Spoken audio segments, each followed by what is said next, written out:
begins afternoon college football on ABC, presented by Tums. This is Eckrich Statement Saturday. The closing chapter in one of college football's most bitter yet glorious rivalries. Stillwater and Boone-Pickens Stadium host the presumed final bedlam between Oklahoma and Oklahoma State.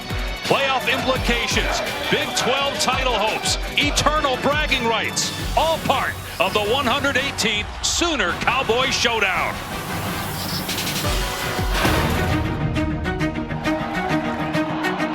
College football is what drives the state of Oklahoma. Oklahoma and Oklahoma State have played for over 100 years. A game that's full of tradition, very special to be a part of it. OU, OSU, big brother, little brother. Whether it's at Oklahoma or at Oklahoma State, it's definitely an intense game. Bedlam is about bragging rights. The state divided into two colors, orange and red. This is Bedlam! Bedlam is an intense hate. It's all about just trying to put your mark on the game and taking home that trophy. OU has dominated this rivalry, and to win this game would be to put a closer on it. Bedlam means everything. To be the last one, to be able to get a win, I think it'd be something we just carry with us for the rest of our lives.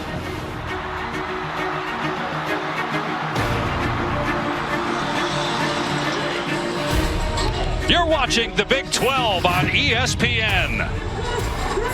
A five-way tie for first place atop the conference standings entering today. Oklahoma 4-1.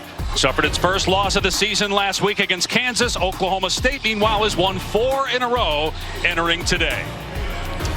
And hi, everybody. Dave Pasch alongside Dusty Dvorak. This setting, this game is what makes college football so special and unique. And Dusty, as a former two-time first-team All-Big 12 player, you lived this rivalry, and it's at a new level now, given that it's the last scheduled bedlam. Absolutely. It's a special day today, Dave. This rivalry embodies the state of Oklahoma. And I'm not from Oklahoma, but Oklahoma is my home. And in this state, you're a Sooner or you're a Cowboy. These two fan base and programs have such a passion for their schools. It's a state divided, households divided, and today the winner gets the final say for the last time.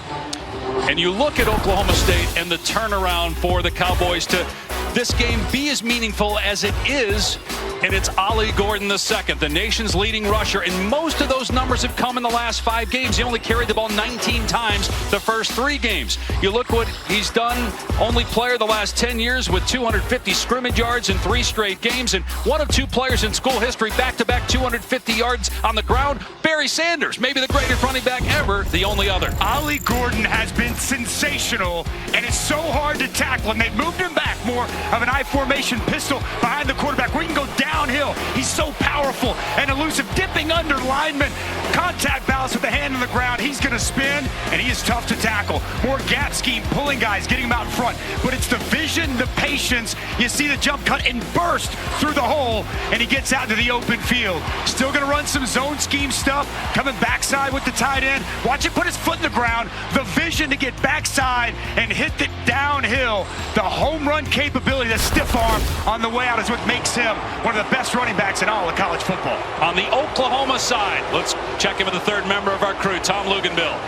Well, guys, you just mentioned that vaunted run game. Well, Oklahoma needs Danny Stutzman to be healthy and full go today. Suffered an injury last week against the run at Kansas in a loss. Now, listen, he looked like he was good to go. Practiced all week. But not only is he arguably their best player, he's their energy creator. They need him to set the tone for the defense so they can stop the run and shut down Ollie Gordon. All right, Lukes, thank you. Oklahoma has won 7 of the last 8 meetings, but lost 2 years ago in Stillwater. The final bedlam kicks off next.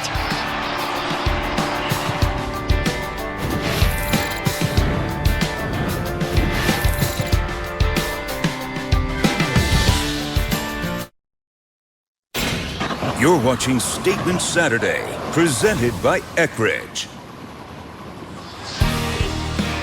The series dates back to 1904. Oklahoma wasn't even a state until 1907. It's the 114th consecutive year that these two teams have met, separated by only about an hour. And Oklahoma has dominated this series. It's the 20th time that they've played when both teams are ranked, and the 12th time since Mike Gundy took over as the head coach of Oklahoma State 19 years ago. And it's a perfect day for November football. Temperature around 70 degrees, packed house. Oklahoma off to the SEC after this season. Final schedule meeting between the two, although they could play the Big 12 title game in a month. Oklahoma won the toss, deferred its selection to the second half, so Oklahoma State will get it first. Brennan Presley, who had a kick return for a touchdown in this game 2 years ago here in Stillwater, is deep. Zach Schmidt to boot it away. And here we go. It'll be a touchback and come out to the 25. We talked about Ollie Gordon II, a big reason for Oklahoma State's turnaround, but also the quarterback deserves credit. Sixth-year player Alan Bowman, a guy that's bounced around, was at Texas Tech, played as a true freshman for Cliff Kingsbury, had over 600 yards passing in a game, but he got banged up, eventually transferred to Michigan, where he was the backup for a couple years, and then they were rotating 3 quarterbacks here in Stillwater, but Bowman grabbed the reins 5 games ago. You saw his numbers over the last 3 games, 6 touchdowns and just 2 interceptions.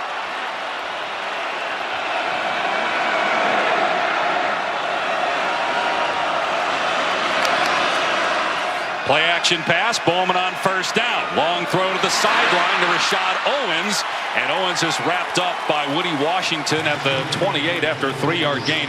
Danny Stutzman not starting the game for Oklahoma. We see his backup, Kip Lewis, number 10, in at linebacker for Stutzman. Obviously, the production is something you miss. One of the best linebackers in the Big 12 and all of college football, but he's the emotional leader of this Sooner defense. He's also the guy that gets everybody lined up. Kip Lewis is a capable player, but you still lose a lot without Danny. And here's Gordon in the hole. And it's maybe 2. Washington again on the tackle of Gordon, a true sophomore. Only carried it 62 times last year, but had a big game against West Virginia Thanksgiving weekend with 136 rushing yards.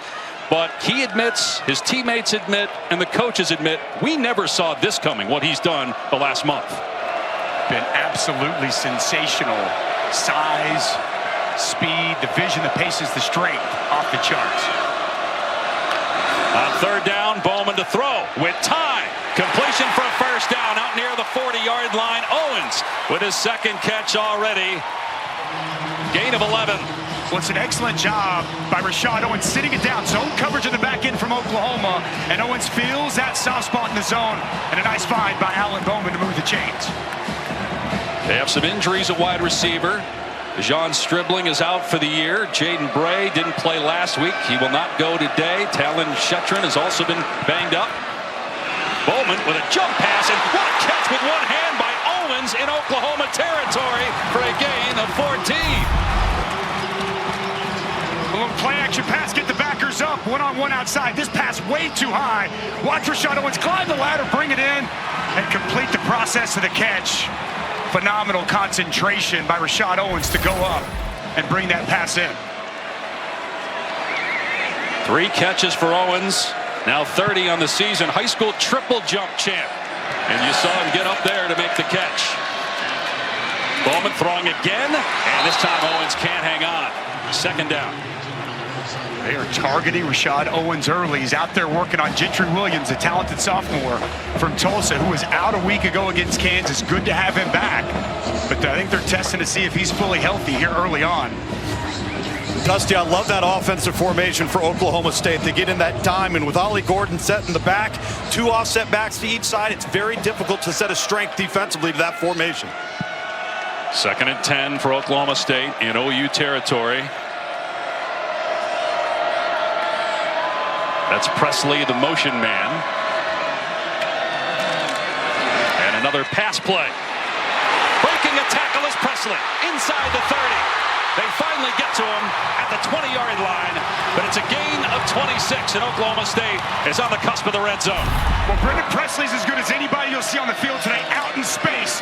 Motion him out there, just a quick screen, and it's an excellent job by Braden Cassidy to get out there, set that block, and it's off to the races for Mr. Presley. And now they hand it to Gordon on first down. He doesn't get anything. Brought down by Ethan Downs, so that's 2 carries for Ollie Gordon that Oklahoma has done well against, but Alan Bowman off to a great start on this opening drive, passing 4 of 5, 53 yards. And the opening drive has been one of the big changes during this 4-game winning streak. First 4 games of the year, the opening possession yielded 3 punts and a pick.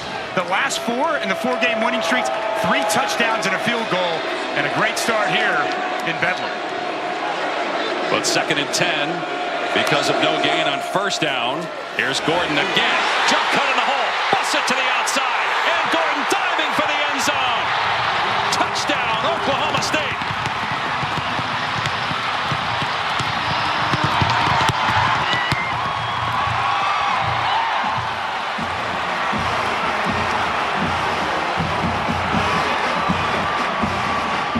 Well, he's been the best player in college football for the last 5 weeks. And he caps off this drive. Nice job of blocking, and you see the ability to make that initial defender miss, hits the sidelines, and dives into the end zone. Outstanding opening drive for the Oklahoma State Cowboys. So Oklahoma surrenders points on the first drive of a game for the first time this season. Again, they're coming off a loss against Kansas last week, trying to bounce back. The extra point makes it 7-0 Cowboys. Just 3 minutes and 21 seconds into the game. Well, Ollie Gordon's the story coming into today. And after Alan Bowman moved him down the field, it's Ollie Gordon finding the end zone. Pokes on top.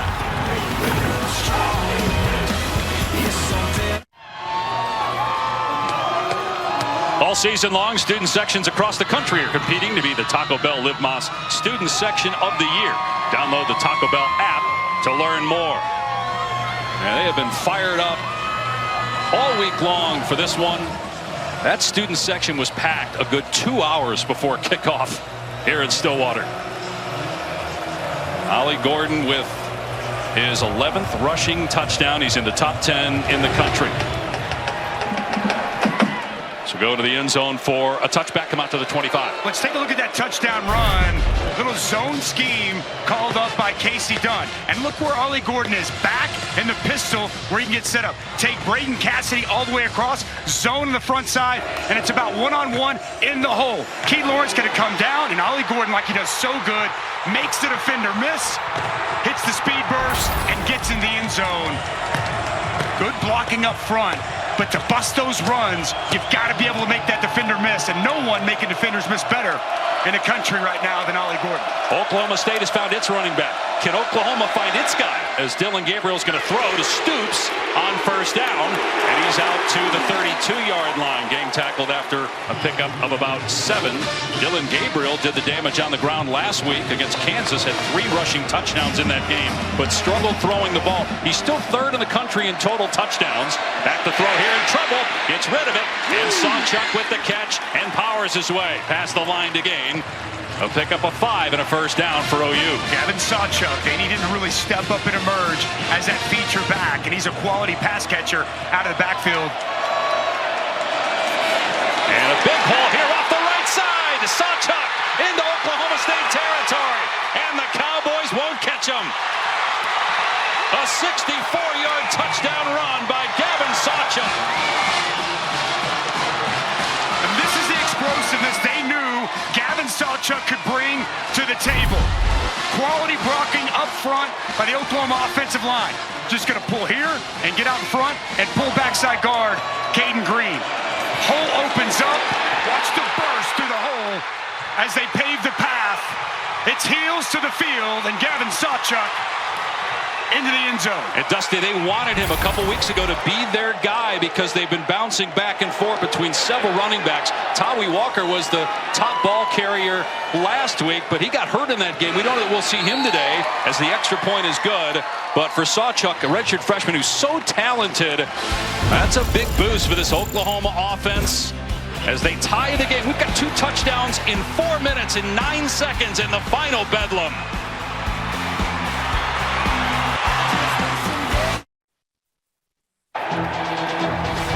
ABC College Football is presented by Tums. Tackle game day heartburn fast and love food back. Use as directed. And in part by Chick-fil-A. The new Honey Pepper Pimento Chicken Sandwich has arrived at Chick-fil-A. Enjoy it for a limited time. A ton of heartbreaking moments in the final seconds over the course of 117 previous meetings in this great rivalry. Will this one come down to the wire as well? 91 wins for Oklahoma. That's the most by any team in college football against another, tied with Nebraska's 91 against Kansas. But Oklahoma State won here 2 years ago on Lincoln Riley's last game. The next day, Riley was off to USC. Presley is deep, going to let it go over his head for a touchback. Take a look at this college football playoff rankings brought to you by Allstate. Texas has just defeated Kansas State in overtime, so the Longhorns for now are alone atop the Big 12 standings. Don't forget tonight, you got Washington at USC. Florida State and Pitt are over on ESPN right now. Georgia off to a 3-0 start against Missouri. Feels like a separation Saturday in college football today, Dave. Not just in the college football playoff rankings, but a lot of these conference and divisional races all across the country. Big matchups, especially this one we have here in front of us. Play action pass for Bowman on the move, being chased, floats it downfield. Receiver coming back to the ball. Again is Rashad Owens, and close to another first down. By far the most targeted player here. To say the least, every pass has gone his way so far. Route so good here by Rashad Owens, a comeback route. He sells the speed down the field. He gets Gentry Williams in his back pedal, works back, and a nice find once again by Alan Bowman. A gain of 10, kind of an interesting formation there. Then they shift it and bring Gordon into the backfield and pitch it to him, trying to get him on the perimeter. And he's out to about the 39 for a gain of 4. Now this turnaround by Oklahoma State. And for this offense, for this football team, it was fascinating talk with Mike Gundy yesterday after the South Alabama game. He looked at everything, he came in, and he said, we got to do things different. We got to go to more of a pistol look. We got to get our running back behind our quarterback, start getting him downhill. And it changed everything. And interesting enough, Ollie Gordon went to the coach and said, give me the opportunities and I'll get it fixed. And boy, Dave, has it been fixed ever since that massive adjustment for this Cowboys offense. It was a combination of the two. It was Gordon saying, look, I can be your guy, I can help, and Mike Gundy saying, I believe the same thing. And then the coaches were on board, and everything has changed since. Bowman going to throw it again, though, and it's caught. Owens with his 5th grab already, and it's a first down to the 48, a gain of 12. They're going to have to do something to give some help over there, continuing to pick on Gentry Williams, and he's not playing off coverage. He's right there, just a good route. And nice throw by Alan Bowman. Tom, I'll tell you what, this is as sharp as I've seen Alan Bowman all season, the way he's starting this game. Dusty, I was just going to jump in and say the same thing. He's in rhythm. He's getting the ball out of his hand, not holding on to it. He's throwing a catchable football. And in the case of Owens, he's so physical, it's tough to press him at the line of scrimmage. 220 pounds, big target out there. Gordon again, bouncing around in the hole, nowhere to go, wrapped up. Terry there first. And then you saw Jonah Laulu lose a helmet. He's going to have to go to the sideline. And again, Bowman, you guys were talking about the story of Ollie Gordon kind of parallels the story of Alan Bowman. He became more of a leader. He showed the coaching staff and his teammates that they can follow him and that they should believe in him, and guys have responded to that as he dumps it off here on the edge to Presley, and good defensive play that time by Billy Bowman.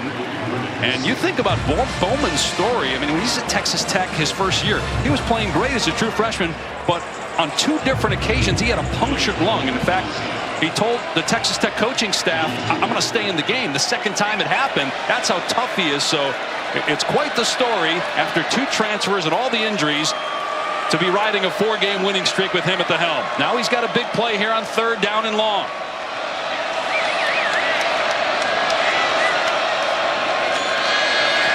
And Bowman taking a shot, and he overthrows the intended target, Leon Johnson III, making it 4th down and 8.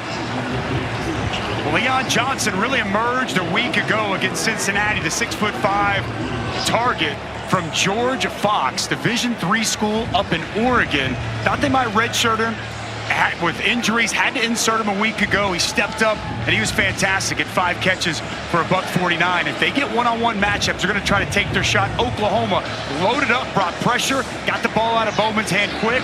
That pass overthrown. Good stop by the Oklahoma defense. Oklahoma State trying to pin Oklahoma deep. Here's Cock with the punt. Freeman getting out of the way, and it kicks sideways, and it does not go into the end zone. It's down at the 1-yard line. Great hustle that time by Oklahoma State to get down there. It was Nixon, Jaden Nixon, after just a terrific punt by Cock, and Oklahoma will be backed up on its 1-yard line when we come back.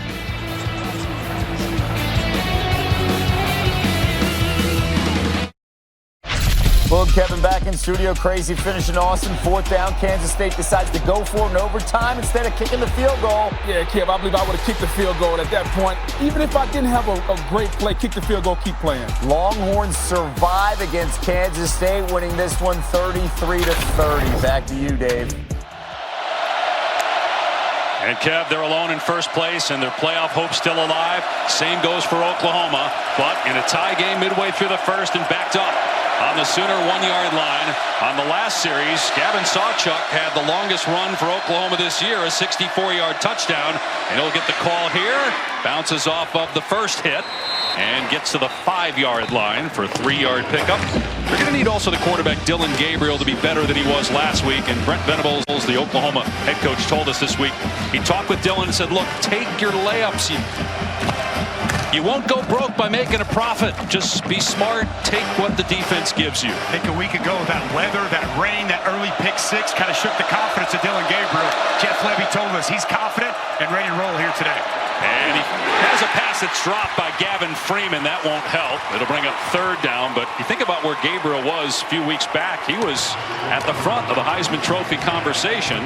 Not out of it by any means. He's still among the nation's leaders in total offense and points responsible for. See what he does here on 3rd and 7. And a big factor today, pushing the ball down the field. This Oklahoma State secondary has given up a lot of explosive plays down the field.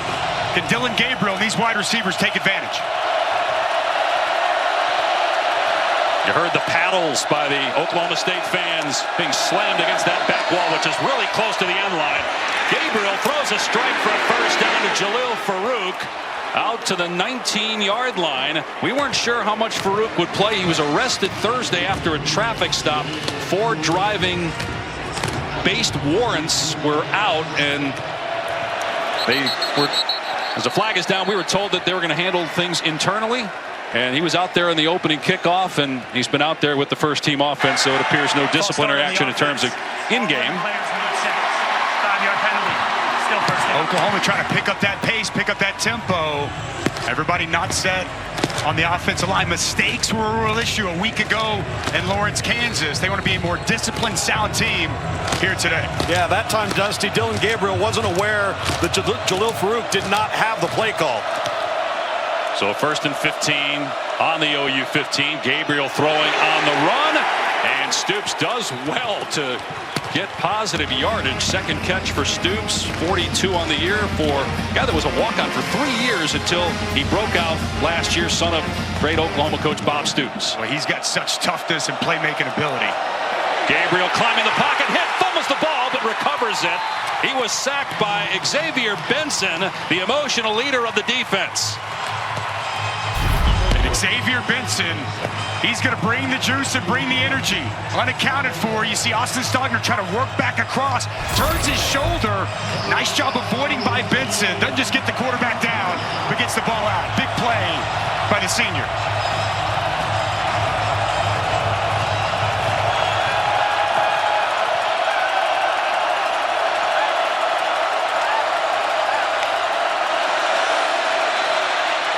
Pressure up the middle.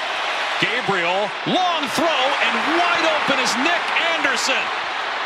Crossing midfield, keeping his feet going.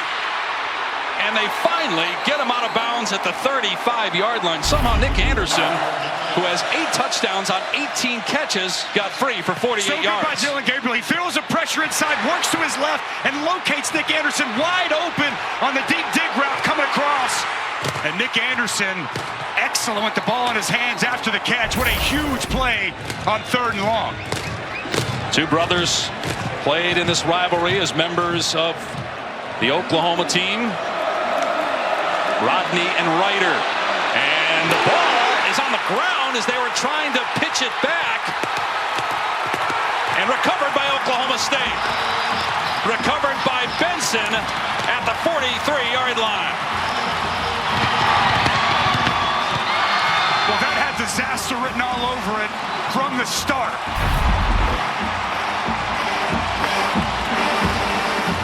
Direct snap to Javonte Barnes. He doesn't handle it clean. Looks like he almost tries to give it to Dylan Gabriel. Ball is on the ground. And Xavier Benson with his second big play of this drive. Careless with the football and a massive mistake by Oklahoma. Dusty, it looked like Gabriel was expecting to get the ball back. It's kind of a weird flea flicker there to have a direct snap and a handoff to the quarterback to throw the ball. So the first turnover of the game, that did in Oklahoma last week against Kansas, and they've been very good in the turnover ratio this year as that pass is caught out at the 45 by Josiah Johnson and out to the 48, so about 5 yards there. Kobe McKenzie in the game now. Redshirt freshman linebacker Jaron Kanik not on the field. He had not been playing great. We thought we might see some of Kobe McKenzie, and as we've talked about, no Danny Stutzman, Kip Lewis in there. A couple of redshirt freshmen going to have to be key pieces in that second level of the Oklahoma defense. And Dusty, a much smaller unit at linebacker as well against this run game. 4.5 to go here in the opening quarter. Game tied at 7. And Gordon on the run. He gets drilled, and that's Kip Lewis, who is replacing the injured Danny Stutzman. Lewis, instinctive, aggressive, smart. He's a good football player. Just lacks size and experience, but boy, you could tell talking with Ted Roof and Brent Venables this week, Kip Lewis knew he was going to have a big opportunity, and every time they've given him these opportunities throughout the year, he's made the most of them. Nice job coming downhill, making that tackle. Stutzman has not played at all. Big 12 Player of the Year candidate. Injured his right ankle last week against Kansas. And the redshirt freshman Lewis filling in did a great job there to bring up 3rd down and 5 for the Cowboys. And Bowman to the air. Has time. Presley is open. 1st down. And wrestled to the ground by McKenzie. But it's a fresh set of downs in Oklahoma territory. What's the old mesh route? Just 2 receivers crossing one another. Brennan Presley is just a shallow crosser. And it's Kobe McKenzie kind of gets lost there in space. Both those linebackers. Nice job with the play call by Casey Dunn. Attack that second level of defense with the inexperience at linebacker. And boy, Brennan Presley so good out in space. Big 1st down there by Oklahoma State.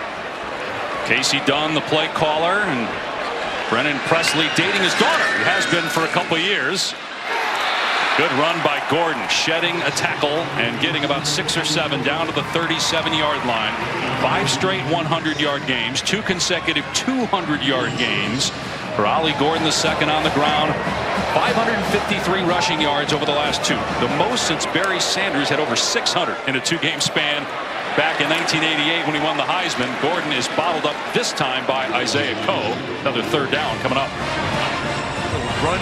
Run stunt there up front. The defensive line moved. Nice job. A little penetration created by Isaiah Coe. Not much room for Ollie Gordon to navigate through.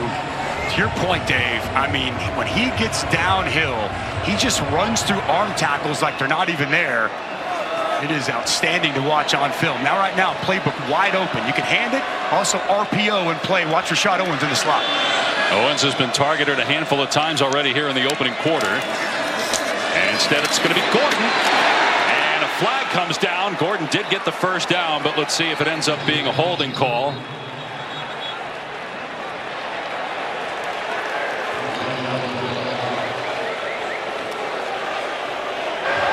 Holding. Offense, number 16. 10-yard penalty. Still 3rd down. It's on the tight end, Josiah Johnson, so it'll be 3rd down and long. Josiah Johnson been really good in the pass game. He's a big target at 6'5". Right here off the edge. He's working on Kip Lewis, the linebacker. Yeah, gets a tug, gets a grab on that shoulder. Right at the point of attack where Ollie Gordon was trying to make his hay. So now 3rd and 13. See if Oklahoma comes after Bowman here in an obvious passing situation. They rush 4.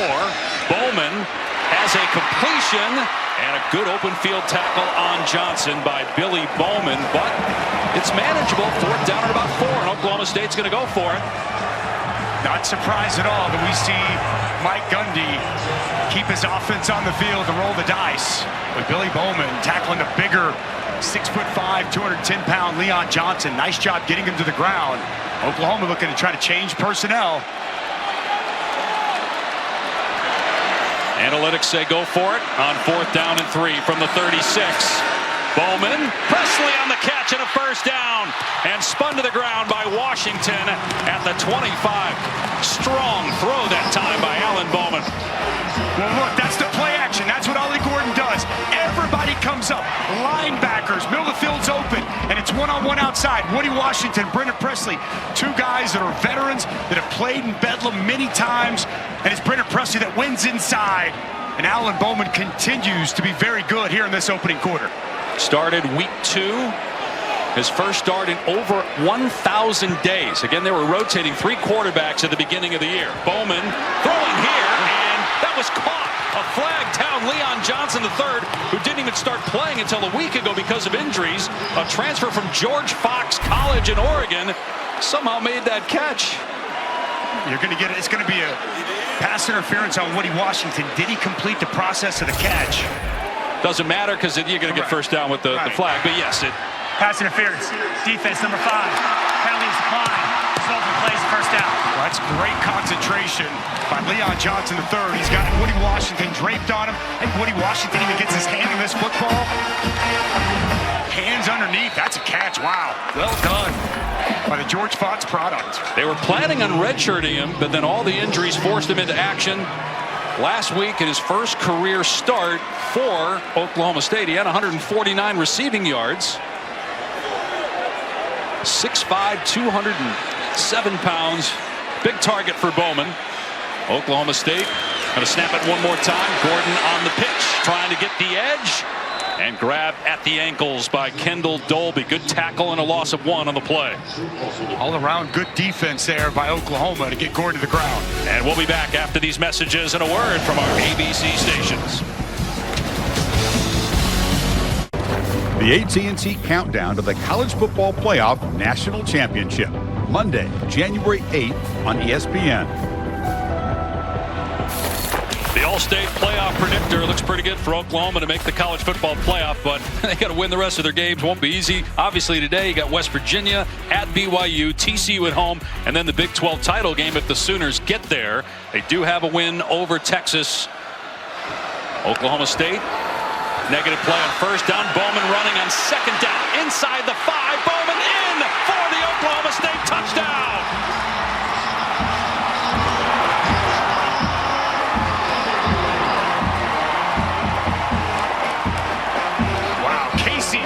Dialing it up. Quarterback draw with Alan Bowman. What a call. Joe Mahalski getting up to that second level with a key block. Also, Ollie Gordon paving a path, and Alan Bowman paying off that drive. He has been as good as we've seen all season so far, throwing it and then with a nice run of a touchdown into the end zone. It was 5 of 5 passing on that drive for 48 yards. His second rushing touchdown. He's not really known as a runner. Dusty, if there were 50 plays Oklahoma was expecting on that down, that was play 51. It was Casey Dunn. He pulled that one out of nowhere. No doubt. Guys, they're going to review this just to see if the knee was down before the ball crossed the plane. Bad turnover by Oklahoma. They had 3 last week, and they were 3rd in the country in turnover margin.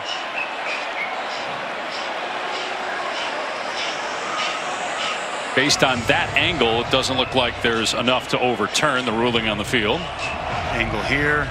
That knee's down. Looks like that ball's already broke the plane. I'd be surprised if this doesn't stand. After further review, the ruling on the field stands. Touchdown.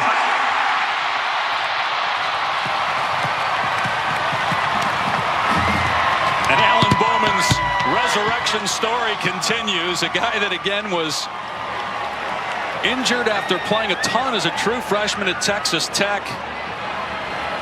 Ended up transferring to Michigan, where he basically was a backup in 2020 or 2021 and 2022. He got his undergraduate degree from Texas Tech in sports management, got his master's in supply chain management December of last year from Michigan. Now playing ball in Stillwater, his 3rd stop, and playing great for this red-hot Cowboy team that's won 4 in a row and now leads 14-7 over OU. A couple of key blocks that make this work. So at the center, Joe Mahalski, he's going to come up and he's going to get a block, and then it's Ollie Gordon as well. Good patience here on the draw by Alan Bowman, allows these blocks to set up, and then he powers his way into the end zone. And as Tom and I were talking about, not something we typically see from Alan Bowman or this offense. Let's go back to how it started. Oklahoma, after converting a big 3rd and 13, direct snap to Javonte Barnes, tries to hand the ball to Dylan Gabriel. Disaster from the beginning. Xavier Benson jumps on it, and then in 11 plays, Oklahoma State cashes in for a touchdown. Back to Bowman. Look, I know the transfer portal gets chastised for good reason a lot, but he is an example where the portal is very beneficial. Gets another opportunity, a guy that's battled injuries, and again, opportunities that didn't go his way, gets one final chance and has made the most of it. Pretty cool story.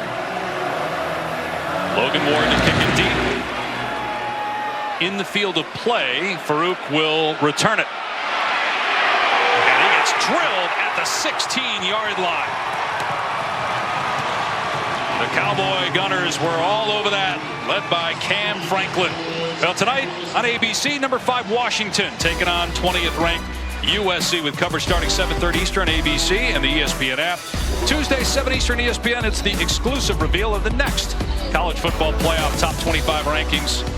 You got Oklahoma 9th in the first rankings and Oklahoma State number 22. What a game there tonight in L.A.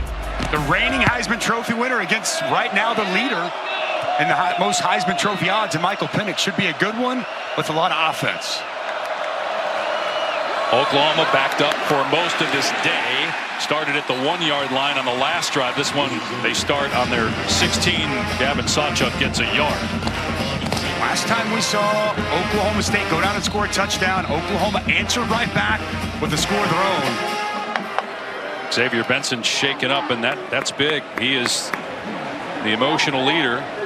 Another guy that's bounced around from school to school looking for an opportunity to shine the way he has this year. Started out at Texas Tech, went to junior college, then Oklahoma State. He's been great so far in this game, but hurt right now.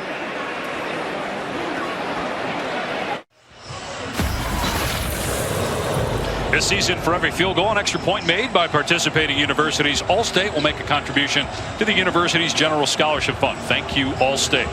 On the last play, Xavier Benson for Oklahoma State was banged up. Jeff Robertson is in for him.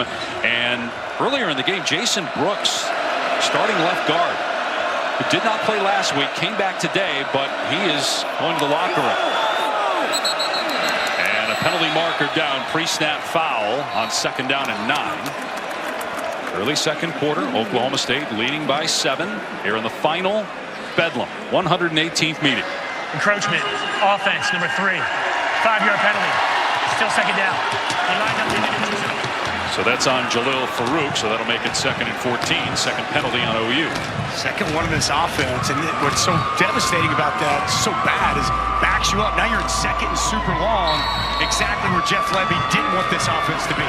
Just a lack of discipline, too. I mean, you're lining up on the ball. Just look to the official to make sure you're all right. Year 2 for Brent Venables as the head coach. They had a losing season last year, their first since '98, and another huge running lane, although Sawchuk got tripped up in the hole by Kendall Daniels. Otherwise, that might have been out the gate. Gain of 7, it'll bring up 3rd and 7. And McCade Matoyer, Tyler Guyton pulling around. The tackle on the shoestrings from Kendall Daniels. Gabriel taking a shot, got a receiver, it's Farouk. Knocked away, incomplete by Cam Smith. 4th down. With Cam Smith running stride for stride. Here with Jalil Farouk. A little bit of contact down the field, does not draw a flag. Both of them hand fighting. Jalil Farouk working his hand off. Cam Smith just kind of both jockeying for position. It's really good coverage down the field. Oklahoma will punt from its 5-yard line. Luke Elzinga. Little shifting here, but still planning on the punt.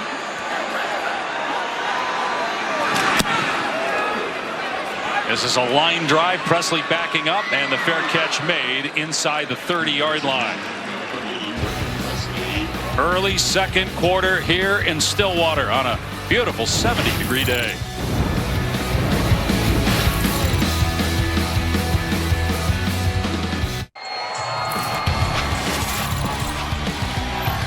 Take a look at today's hardest working player, brought to you by Duluth Trading Company. Well, Ollie Gordon was the story coming in, but it's been the Alan Bowman show, and especially to Rashad Owens. Nice job getting the ball out here. A crucial third down. Getting the ball out quick to Brennan Presley, and then capping off the second touchdown of the day for the Cowboys with a quarterback draw. Alan Bowman has been nothing short of excellent. 12 of 14 for 126 yards and a touchdown run. A lot of houses divided in this rivalry, including the Bowman household. He has two sisters that played soccer at Oklahoma. But the greatest divided house might belong to the head coach of Oklahoma State. We'll tell that story here after first down. Bowman floats it downfield, wide open. Leon Johnson III out past the 40-yard line to the 46, gain of 20. Well, they faked a screen to the outside. They get Kendall Dobie to jump up, jumps that screen, and they leave Leon Johnson wide open on the sidelines. Nice job keeping his foot in bounds to complete the catch. Gordon bottled up on first down, gain of 2. All right, let's tell that Gundy story. Mike Gundy is one of the top offensive coaches in the country, second longest tenured coach in the country. If he wins today, it'll be win number 100 in Big 12 play, joining Bob Stoops and Bill Snyder as the only coaches to win 100 Big 12 games. He grew up in Oklahoma City, in an Oklahoma home. In fact, when he told his parents that he was going to Oklahoma State, he told us his mom wept. And he originally was going to play for Barry Switzer. So his dad made him call Switzer on the phone to tell him that he wasn't coming. We asked Coach Gundy how that went. He said, not good. Here's a pass that's thrown by Bowman out of play, incomplete, intended for Owens. It'll bring up 3rd and 8. Yeah, you know, he was telling us, Jamel Holloway at the time was a freshman and just led Oklahoma to a national championship. And he felt, you know what, I'm probably not going to play. Came up to Stillwater, liked it, felt that the offense suited him, fit him better. He came here, now 33 seasons with this program, as impactful at Oklahoma State as really any coach we've seen at any university in the country. And he played with Thurman Thomas and Barry Sanders, played quarterback. Let's see what his current quarterback, Bowman, does. Dumping it off here to Gordon. And Gordon has a first down. And Gordon down to the 34. On 3rd and 9, they pick up the first down, a gain of about 20. Well, they set the screen up. These defensive linemen, they allow them clean, and no one fills the screen. Nice job getting out in front by a host of Cowboys offensive linemen. Preston Wilson, Joe Mahalski, and Ollie Gordon out in the open field with blockers in front is a scary proposition for this Oklahoma defense. And Kendall Dolby saved the touchdown there, tripping him up. We already saw a 20-yard touchdown run by Gordon. That's his 22nd catch of the season. Nation's leading rusher coming into today. Bowman's pass caught. Owens again got 6 grabs and ripped to the ground by Lewis and Walker. Just creating separation out there on the outside. Kenai Walker now in. We saw Alan Bowman really picking on Gentry Williams early. Nobody seemingly has the answer for Rashad Owens on the outside. Continues to get open, and Alan Bowman continues to find number 10. They've got Oklahoma guessing, Dusty. I mean, it's the quick screen pump and down the sideline. Then it's the screen on 3rd and 9. Short stuff, the run game. They're on their heels, man. They are. And they possessed the ball for almost 14 minutes. Oklahoma's barely had it 5. Here's Gordon, and he gets level. But he got the first down. So another first down for Oklahoma State. They'll continue to possess the football here. Bothroyd with the big hit. That's 13 first downs now for the Cowboys, just 4 for the Sooners. Ollie Gordon II had 7 carries for 13 yards in this game last year. Had 19 carries through the first 3 games this year. They went to him game 4, and they have not looked back. Bowman to throw on first down. Over the middle, and incomplete. Intended for Owens, and good defense that time by Robert Spears Johnson. Very good coverage by Robert Spears Jennings. A nice job right there in the hip of Rashad Owens, creating the pass breakup. When we've seen a lot of shifts from this Oklahoma State offense today, shifting into different things, a lot of motions. Casey Dunn knowing without Danny Stutzman, making these young linebackers have to do a lot of thinking, a lot of adjusting. Second down and 10. High snap. Here's Gordon inside the 20. And again, Spears Jennings there defensively at the 19. So a run of 4 yards. Third down. Big third down here for Oklahoma's defense. Got to be gassed right now. Very important third down for this Oklahoma defense.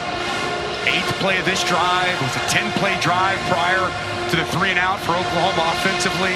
A 32-13 play discrepancy. At this point, holding them to 3 would feel like a massive win. Brandon Presley. Bowman flushed out of the pocket, being chased, and throws it away. It was Kip Lewis in the backfield for Oklahoma, and now it is 4th down and 6, and Oklahoma State will try a field goal. Sooners dial up some pressure. You see inside pressure coming from Jaron Kanik. Nice job keeping contained. Quality coverage down the field. That was a really good possession for Robert Spears Jennings. Good coverage. He had a nice tackle. That's a big stop for the Oklahoma defense. So a 36-yard field goal try. Has to feel like a major win for Oklahoma given how long its defense has been on the field. The field goal is good though, and Oklahoma State extends its lead to 10 early second quarter here in Stillwater.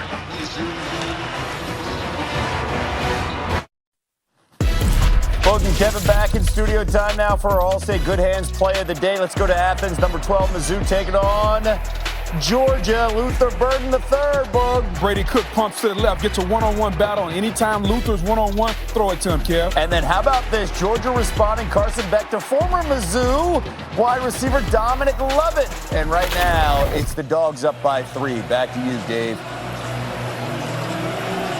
All right, Kev, 17-7 Oklahoma State. The Cowboys have run 20 more plays than the Sooners. OU has had just 13 plays in this game. This drive will start on the OU 25 after the touchback. Kickoff here Sunday with NFL Countdown, 10 a.m. Eastern on ESPN. Coverage of the big NFC East matchup between the other Cowboys and the Philadelphia Eagles. And then our Week 9 Monday Night Football matchup features the red-hot New York Jets. Have won 3 in a row. They got the Chargers, Eastern, 5 Pacific, ABC. Joe Buck, Troy Aikman, ESPN, DeFortes as well on ESPN2. You got Peyton and Eli. Dylan Gabriel throwing on first down. Farouk tackled in the backfield for a loss. And Xavier Benson, who's back in the game, made the play along with Nick Martin, the Big 12 Defensive Player of the Year. Xavier Benson back on the field and making a huge play.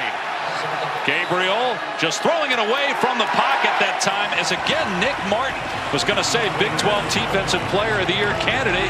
He's got the most tackles in the conference and the second most tackles for a loss. He was right in the face of Gabriel. Third down. Boy, if Oklahoma doesn't get this first down, no time has come off the clock. That defense is tired. Big third down. From the pocket again. Long throw caught by Farouk, a first down past the 40-yard line.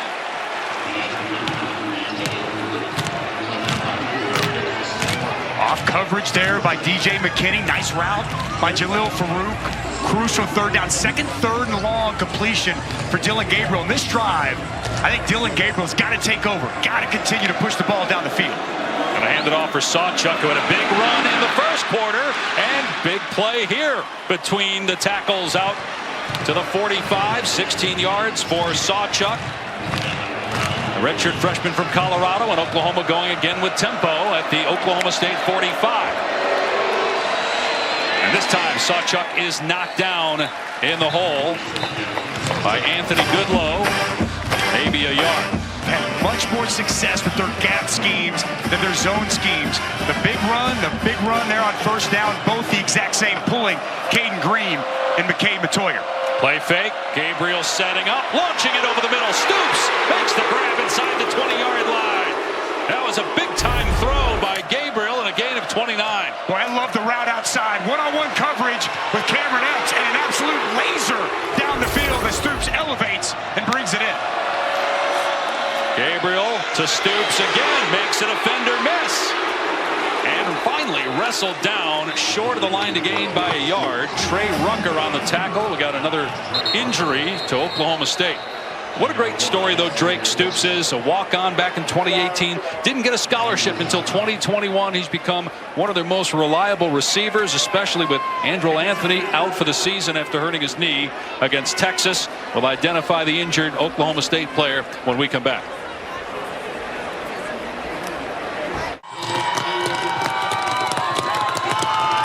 Well, guys, take a look at this sound meter down here. You see that number right there? Look at how close in proximity. There's the corner right there of the pylon. Now look at how close the field is to the wall right here. I'm looking at 106, 107, 110. That's the equivalent of a chainsaw about a foot away from your ear. Oklahoma running, Sawchuck close to the first down. Looks like he has it, pushing the pile. First and goal. Dusty, obviously you know what it's like down there. You were yelled and screamed at quite often down there. It is tough. We played here in 2002 and we lost, and I can tell you what, that proximity Tom just showed, it makes it different. It's tough to communicate, and when things aren't going right, it's like pouring gasoline on a fire. They tried to prepare these players for this environment all week in practice. Gabriel throwing, end zone wide open, touchdown. Drake Stoops, who lined up in the backfield, and Oklahoma State never located him, and the Sooners are within 4. Boy, Jeff Levy moving players around, creating matchups. It's going to be right here. No one identifies him. No one accounts for him whatsoever. And Dylan Gabriel capping off this drive with a strike to Drake Stoops.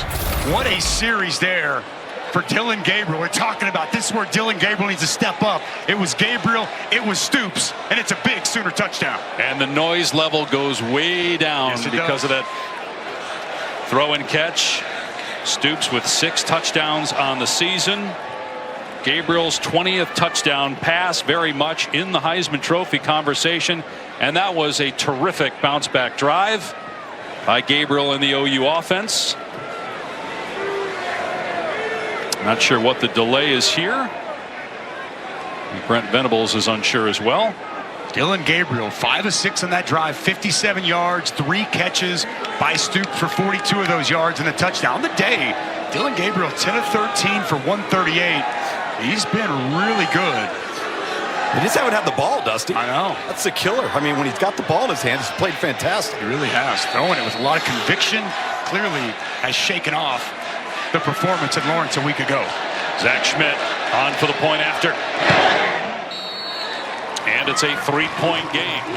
Midway through the second quarter here in the 118th and presumed final Bedlam. No scheduled meetings after this one with Oklahoma off to the SEC. Well, Drake Stoops, he's gone from walk-on and just a good story of Bob Stoops' son to a key piece of this Oklahoma program. Walk on from 2018 to 2020, earned that scholarship after the spring game, and really good last year, and he's been sensational this year. And it's the timeliness of some of his catches and plays. Huge play on that final drive against Texas. 3rd down, 4th down, he's the target. I remember watching him and his brother Isaac as little toddlers running around, jumping on pads to go from that to watching him be a key piece of this Oklahoma program. It's been awesome. And having that moment in such a special game obviously means a ton to him and his family. Brennan Presley is deep. Zach Schmidt to kick it. And Presley's going to return this one. He gets absolutely lit up at the 18-yard line. What a hit by Connor Neer. Flag is down. It didn't look like because of the hit. Looked like a clean hit by Neer, who sent the ball carrier far. I was going to go there. And I see what you did. During the return, holding, number 15 of the return team. Half distance to the goal, 1st down. Big hit, big penalty. Backs him up. Well, just momentum, just kind of shifting here after that touchdown. Excellent answer by Oklahoma. Then you get a good special teams play, field position, always a big key. Let's bring this sack full, coming down right at you. Boom! Little taste of bedlam here in Stillwater. Great tackle and a big hit from Connor Neer.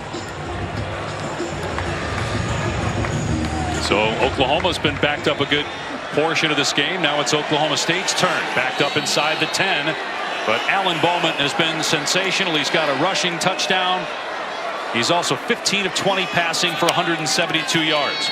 Gonna throw it here. Taking a shot downfield on first down. Incomplete. Intended for Leon Johnson.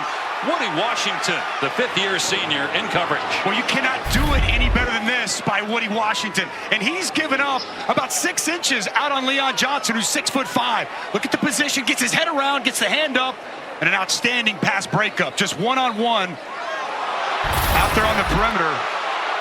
Washington, a little tug on that jersey. Yep, fans wanted it, didn't get the call. Gordon is leveled by Dasan McCullough. Big hit.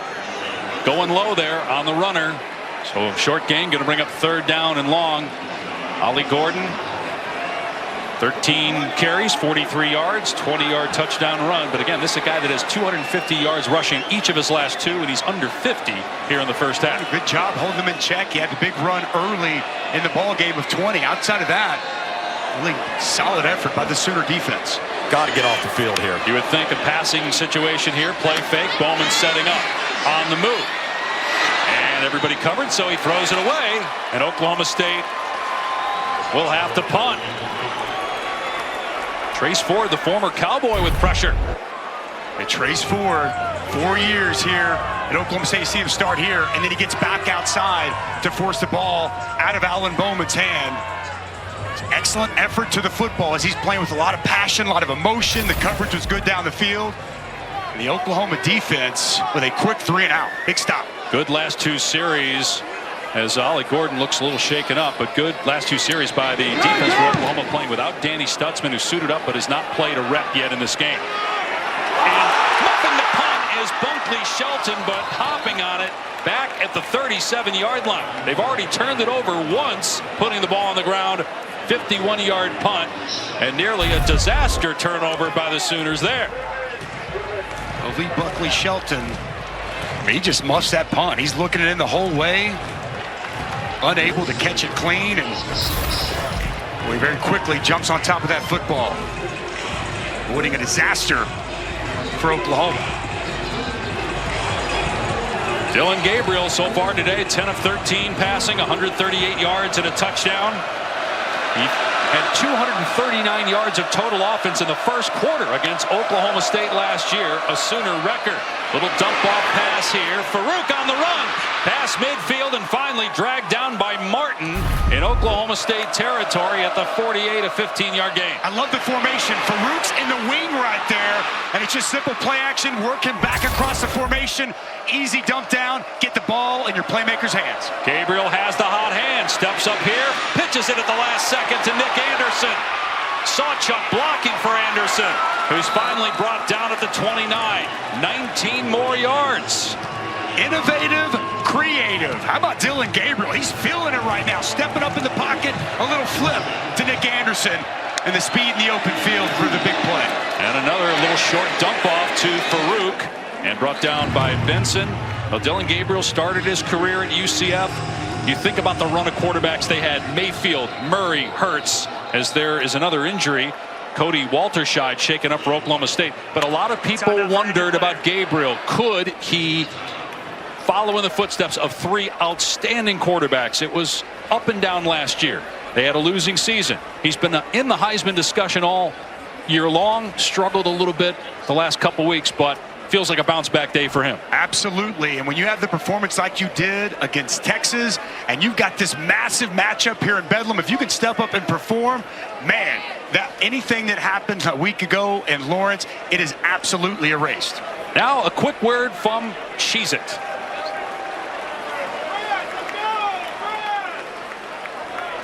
I'm RG3Z. See you next time. Right, hey, who changed my name to RG3Z? Me? It's a great combo. Like college football and Cheez-It, you like? You cheddar believe it. And how will college football fans feel? They're gonna be feeling the cheesiest! Woo!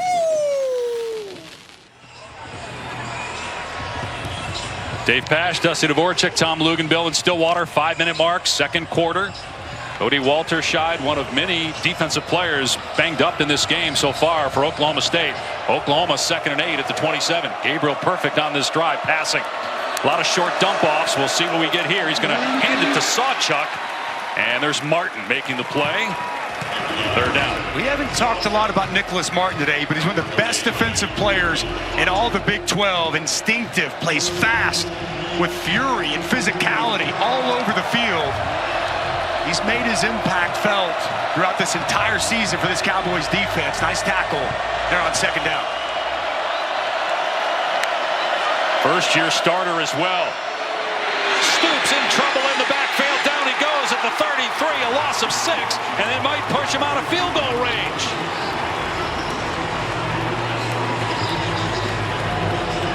Xavier Benson with the takedown. Boy, Xavier Benson is having himself one heck of a ball game. Talk about setting edges. Watch, he's going to be right here. And he's going to set this edge and force Drake Stoops nowhere to go.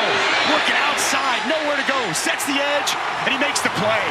Big time stop by Xavier Benson, the Cowboys defense. And Zach Schmidt now trying to tie the game. His career long is 46. This is a 51-yard attempt.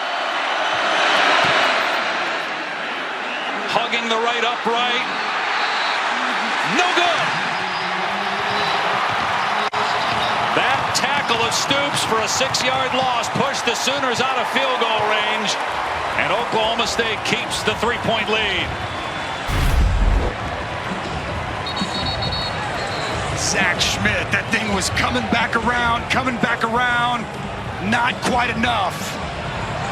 Just edges out to the right. And the Cowboys with a big stop on defense. Schmidt now 9 of 14 on the year. Oklahoma State takes over on its 33-yard line. 3:40 to go. Here's Gordon up the middle. Stacked up. Keeps the feet driving. Out to the 38. Kobe McKenzie on the tackle. Gain of 5. Physical run there by Ollie Gordon, again hitting it downhill as the legs keep moving after contact and picking up a couple extra yards. This is kind of how he goes, though, isn't it, Dusty? He builds. All of a sudden, halftime rolls around, third quarter, fourth quarter. That's where he gets going. Second down and 5. Bowman, little dump off, nice play. Gentry Williams all over Josiah Johnson, makes the hit at the line of scrimmage. Well, Gentry Williams has had an excellent season so far. They missed him a week ago, and you see the tackling on the perimeter. It's one of the things he really brings. Not only good ball skills with the 3 interceptions, but man, on the edges, the ability to tackle in space on display, taking down the big Josiah Johnson.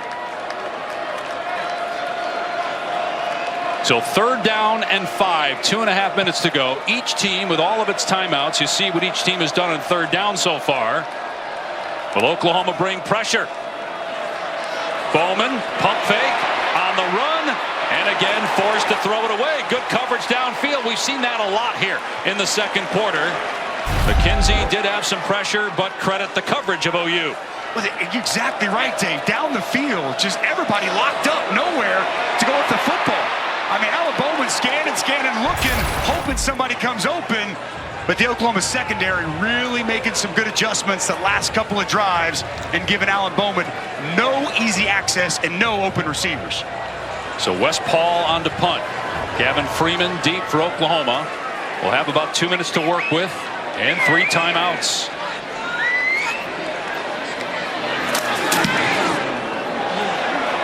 Short punt, very high. And the fair catch made at the 30.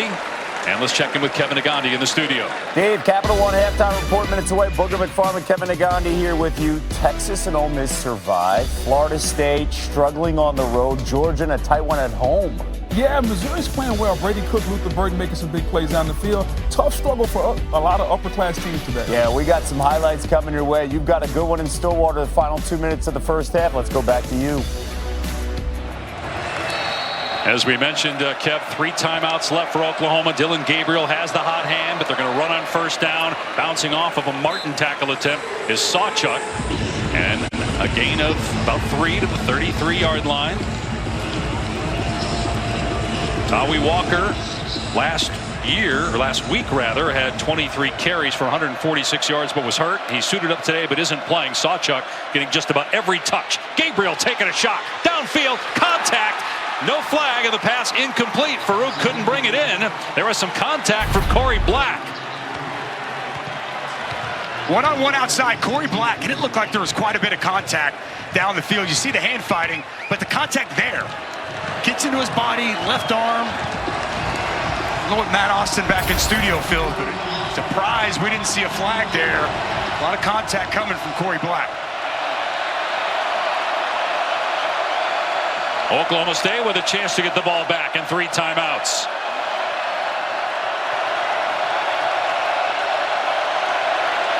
Place going nuts right now here in Stillwater.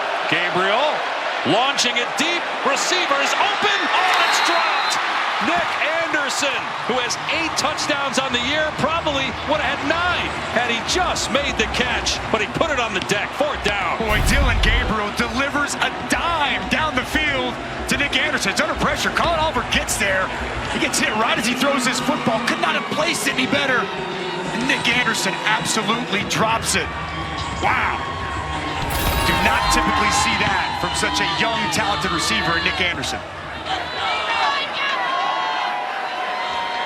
1:37 on the clock. 3 timeouts left for Oklahoma State. Oklahoma punting with Luke Elzingham. And the Sooners only had 10 guys on the field. Anderson, who just dropped that last play, was supposed to be out there. OU, 30 seconds. So made a second mistake there after dropping the ball, not being out there on punt team. Well, this is everything, Dusty, we expected here in the final Bedlam. Big plays. The intensity that both teams are bringing to the table, it's what you expect out of this terrific rivalry. The atmosphere is fantastic. This crowd is alive. And, you know, every time Oklahoma State has scored, you've seen Oklahoma be able to bounce back. And as we expected, it's going to be a tight one, probably all the way down till the very end. These defenses have started to settle in a little bit, especially that Oklahoma defense. What a great start to this final chapter of Bedlam. And the 118th meeting they played every year over the last 114. Here's Presley in trouble, but gets out of there and then just runs out of space. Got hit out of bounds when they throw a flag. Looked like incidental contact really by Ethan Downs out of bounds, and so they don't throw the flag, and I think that's the right decision. 57-yard punt, but a 15-yard return. Tonight, number 5 Washington squaring off against 20th ranked USC. A lot of people down on SC, but I have a hard time counting out former Oklahoma quarterback and Heisman Trophy winner Caleb Williams. We'll see what happens in that game tonight on ABC. I'll ask if you agree or disagree. Big 12 now on ESPN Plus. College basketball season starts Monday. Over 275 exclusive games. ESPNplus.com/Big 12 now. You know my thoughts. I told you at coffee this morning. I think USC shows up and Caleb Williams outshines Michael Penix here tonight. On first down, Gordon on the delay. Past the 30, keeps driving the legs. Out to the 33. Keep in mind Danny Stutzman, the outstanding All-America candidate. Suited up, but has not played yet. His replacement, Kip Lewis, number 10, has been very good. Clock nearing 1 minute to go. Play action pass, a little behind, but pulled in by Leon Johnson for a first down. We're inside 2 minutes, so the clock will stop. Reset the chains, and the Cowboys still have 3 timeouts. It's a good adjustment by Leon Johnson. That's on his back hip. He has to slow down from going full speed and catch that football. Good concentration on the completion. Home crowd doesn't like this. Got an injury. Jordan Kelly shaken up for OU. Well, both quarterbacks have played well so far in this game. Dillon Gabriel, good response through the air after, well, last week he only threw 19 passes the whole game, and he actually has more passing yards already in the first half than he had all of that game. But Alan Bowman's been the story. He's got a rushing touchdown, almost 200 passing yards through the first half with a sixth-year, 23-year-old two-time transfer. And both these quarterbacks really have played very, very well, throwing the football with a lot of confidence. A little quarterback duel here today in Stillwater. Now, back as a true freshman at Texas Tech, he had a game where he threw for 600 yards. So he's had some big games, but again, injuries played a big role in his career early on. Let's see how smart you are, Mr. Pash. Who was that 600-yard game on? Was it against Oklahoma State? Cowboys. Against his current team. Come on, man. I thought you did homework. You did your research. Obviously, I'm kidding. But I thought that was interesting. Mike Gundy knew very well what Alabama was capable of as he had a career day against the Cowboys way back when he's playing for Cliff Kingsbury at Texas Tech. I talked with Cliff a little bit this week about Bowman. He said that freshman year was one of the best years a true freshman had ever had for him. It was just such a shame to see the punctured lung happen twice, but he's rooting for him, as a lot of people are, because it's a terrific story. See what he does here on first down to the 42, and a timeout by Oklahoma State. First charge, timeout of the half. Oklahoma State, 30 seconds. All right, so with Texas winning earlier, beating K-State, the Longhorns now alone atop the Big 12 standings. Their defeat was against these Oklahoma Sooners, so Texas 5-1. They have TCU next week. Oklahoma State, both 4-1, 4 straight wins for Oklahoma. Iowa State has really come on of late, 4-1. They got a big one tonight on ESPN against Kansas. That's what I'm saying. This is Separation Saturday all over the country, but especially here inside the Big 12. Texas giving themselves a great opportunity with that win today. Direct path to Arlington. And the winner here today. We're going to look at all the remaining schedules of the teams in contention to get to Arlington. Oklahoma State, Oklahoma have the most favorable schedules remaining. That's why the winner of this game on so many levels so important. You still got to handle your business after Bedlam, but the winner of this game's got a direct path for a Big 12 championship appearance. Oklahoma State has 2 road games left at UCF, at Houston. Play fake for Bowman, setting up, flushed out of the pocket again, and throwing it out of bounds again. Second down, 51 seconds remaining. Still 2 timeouts left for OSU. Oklahoma State will finish the year at home against BYU. This offensive line of Oklahoma State, they really struggled early. I want to give them and Charlie Dickey so much credit. You know, really have stepped up and started to play excellent football. Dalton Cooper, they put him at left tackle, solidified things. They've allowed 1 sack in 4 games. We've obviously talked about Ollie Gordon and the holes they've opened up. That group so improved. Done a nice job here today. On 2nd and 10, Bowman throws high, incomplete. Bowman in coverage on that pass intended for Presley, so Oklahoma still with an opportunity to get 1 final possession. 46 seconds remaining in the half. And there's good protection there once again. Alan Bowman, plenty of time to distribute the football, but coverage tight down the field. This Oklahoma secondary has really started to lock down these Oklahoma State wide receivers. Well, Dusty, the defense as a whole looks refreshed over the last 3 series. They've given the offense a chance. They've gotten off the ball. They look like they've got fresh legs compared to what we saw them at the end of the first quarter. And Tom Bowman, meanwhile, 2 for his last 9 passing. See what he does here. 3rd down and 10. And it's going to be that delayed handoff again to Gordon. Oklahoma is not fooled. Dolby and Ford with the tackle. Expected timeout by the Sooners. And there's an injured player, and it's Gordon. Oh, my. We saw him hobbling on the last possession coming off the field. And he's been the best player in college football the last month. Leads the country in rushing, and all of that has come in the last 5 games for the most part. Barely played through the first 3 games. And every single Oklahoma State fan holding his or her breath right now with Gordon in some pain. To your point, I don't know that Oklahoma was going to call timeout there if not for the injury. The clock took 3 or 4 seconds to run, and then Gordon, they finally noticed he was banged up, and he'll hobble with a little help, although he's telling the trainers, I got it, to walk under my own power to the sideline. I like to see that. Leaving, he's jogging off the field now. Great to see for Ollie Gordon. We'll take a look and see kind of maybe what happened. Tough to tell from there, but Started kind of a slow walk off the field, then he jogged off to the side.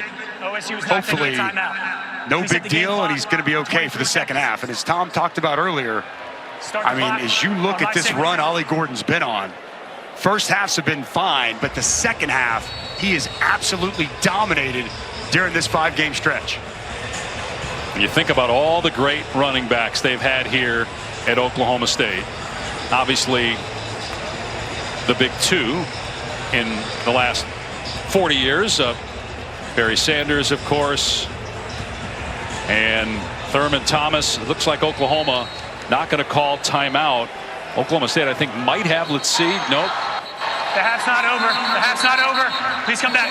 I think Oklahoma State may have called timeout. I don't know why they would, though. I guess on fourth down now. Chosen to take Yeah, I mean, it's actually a smart play by Mike Gundy, because you put your offense out there, launch it downfield. Maybe you get a defensive penalty if you don't get a touchdown. Please set the clock to 2 seconds. Smart play. 2 seconds. Oklahoma was already kind of jogging into the locker room as if it's halftime. Mike Gundy says, hey, wait a minute. Wait 1 second. Take a time out here and take a shot down the field and see what happens. I guess I understand Oklahoma not wanting to call timeout with you're going to be backed up, so you just go to halftime. But Mike Gundy, smart move there to give his quarterback one more shot. And Jaden Nixon now in at running back with Ollie Gordon obviously banged up on that last play, but he did jog off, as you mentioned. Bowman stepping up, throwing it. It's going to come up short of the end zone, and it's incomplete. Rashad Owens had a chance at it, couldn't pull it in, but the half's over, and Oklahoma State takes a 3-point lead to the locker room. And the last bedlam. Capital One halftime report coming up. We'll be back after these messages and a word from our ABC stations.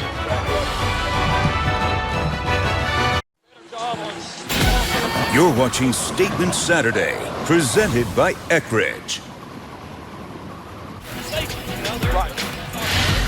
Welcome back to ESPN's Afternoon College Football on ABC, presented by Tums.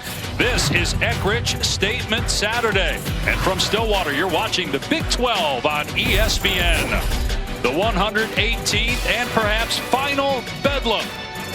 And Oklahoma State leading by 3. The difference, a missed 51-yard field goal by Zach Schmidt of Oklahoma. Sooners will get the ball to start half number 2. Looking to bounce back from a loss last week to Kansas.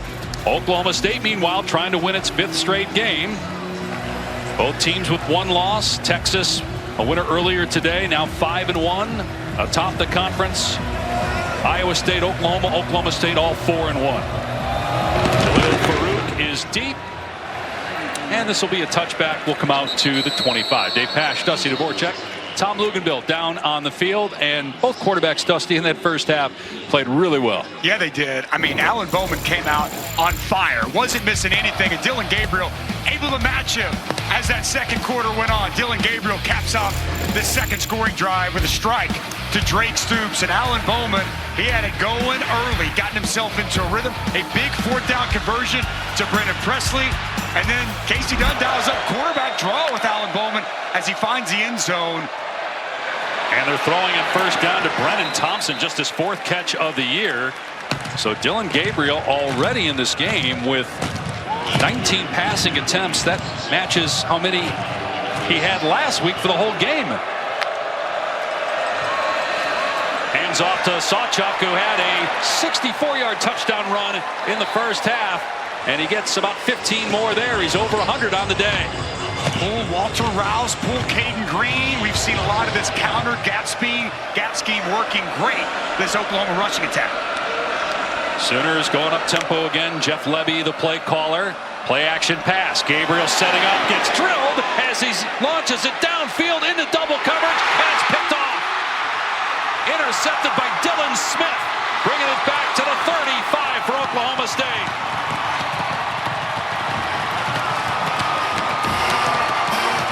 Mistake here by Dylan Gabriel. There was coverage over the top. He wanted to take the shot down the field on a deep post. Gets a big shot delivered by Nicholas Martin. And you see the coverage down the field. Dylan Smith Able to get that interception. Big hit on the quarterback from Nicholas Martin. Just took all the power off of the ball, Dusty. It just hung up there like a punt. Yeah, ball was up there forever. That's a great job by Dylan Smith. And that's the second turnover of the day by Oklahoma. 3 last week in the loss to Kansas, so 5 in the last 2 games. First down on the 35 of Oklahoma State. Bowman. And that pass is caught by Rashad Owens, who's been the most targeted receiver on either team by far. It's a gain of about 6. RPO action there. Linebackers come up. You see the slant with Rashad Owens getting inside leverage on Kenai Walker. It's been a big day for Rashad Owens. And they run it here out to the 45-yard line. Ollie Gordon. Good to see him back after he was banged up at the end of the first half. Let's check in with Tom. Well, guys, Brent Venables at Oklahoma said he just was excited to see his defense get off the field there in the second quarter, but now he's got to see his offense make plays. That was not how they wanted to start the quarter. Now, for Oklahoma State, coach said Ollie Gordon is fine. He's good to go. We've seen that here. And on top of that, he says those safeties for Oklahoma keep walking up to the line of scrimmage. He goes, I want to see Ollie bust one of those and be one-on-one with the safety on the back end. All right, Tom, thank you. They were trying the quarterback sneak, but there was movement, so a penalty marker is down, and that was 3rd down and 1. Ball start. Offense. All 11 players are not set. 5-yard penalty. Still 3rd down. So it'll be 3rd down and 6 now. And they tried your favorite play, the tush push there. But as you referenced, boy, a costly false start. Got to allow everybody to get set. It's just 3rd and very short. It looked like they were going to have enough to move the chains. Now 3rd medium would be a huge stop for Oklahoma off the interception.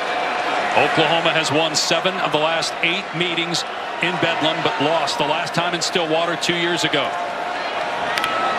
Trying to keep national title hopes alive. And there is Gordon breaking one. Past the 40, a stiff arm at the 30, and finally out of bounds at the 25. First big run of the day for Ollie Gordon. It goes for 40. Well, here's the gap speed coming right at you. Josiah Johnson coming back across. Preston Wilson pulling. And the speed in the open field. How about the power with the stiff arm of Woody Washington? There's that big chunk run that Mike Gundy was looking for coming out of half. So Gordon closing in on another 100-yard day. Would be his 6th in a row. Bowman. And that's Presley. Able to push the pile down near the 20-yard line and still moving it before he's wrestled down by Dolby and Lewis. Gain of 4 on the play. 3 minutes into the 3rd quarter. Oklahoma State looking to add to its 3-point lead. Just 3 and 15 under Mike Gundy in this rivalry against OU. The final Bedlam, at least on paper, here today in Stillwater. That's Gordon running downhill. Comes up short of the line to gain. A 3rd down and 1 or 2. Once again, coming back to that counter play, pulling backside guard, the tight end coming back across. It's been the biggest changeup and adjustment that's allowed Ollie Gordon all the success on this run. On 3rd down, Gordon tried to cut it back. Good tackle by Billy Bowman. And it's going to be close. Looks like it's 4th down. And again, Gordon slow to get up. Billy Bowman. I mean, this is just an outstanding one-on-one out in space. Takes the legs out from the bigger Ollie Gordon. Billy Bowman, one of the best safeties in all the Big 12. Great in this 4th and short. You like the decision to go for it? They don't have Gordon. They're going with Jaden Nixon because Gordon was banged up on that last play. Ruling on the field. The runner being short of the line to gain. It's under further review. So they'll take some time to look at this. But because of the injury, Gordon cannot come back in if he's healthy. So we'll step away with 11:13 to go. 4th down or 1st down when we come back.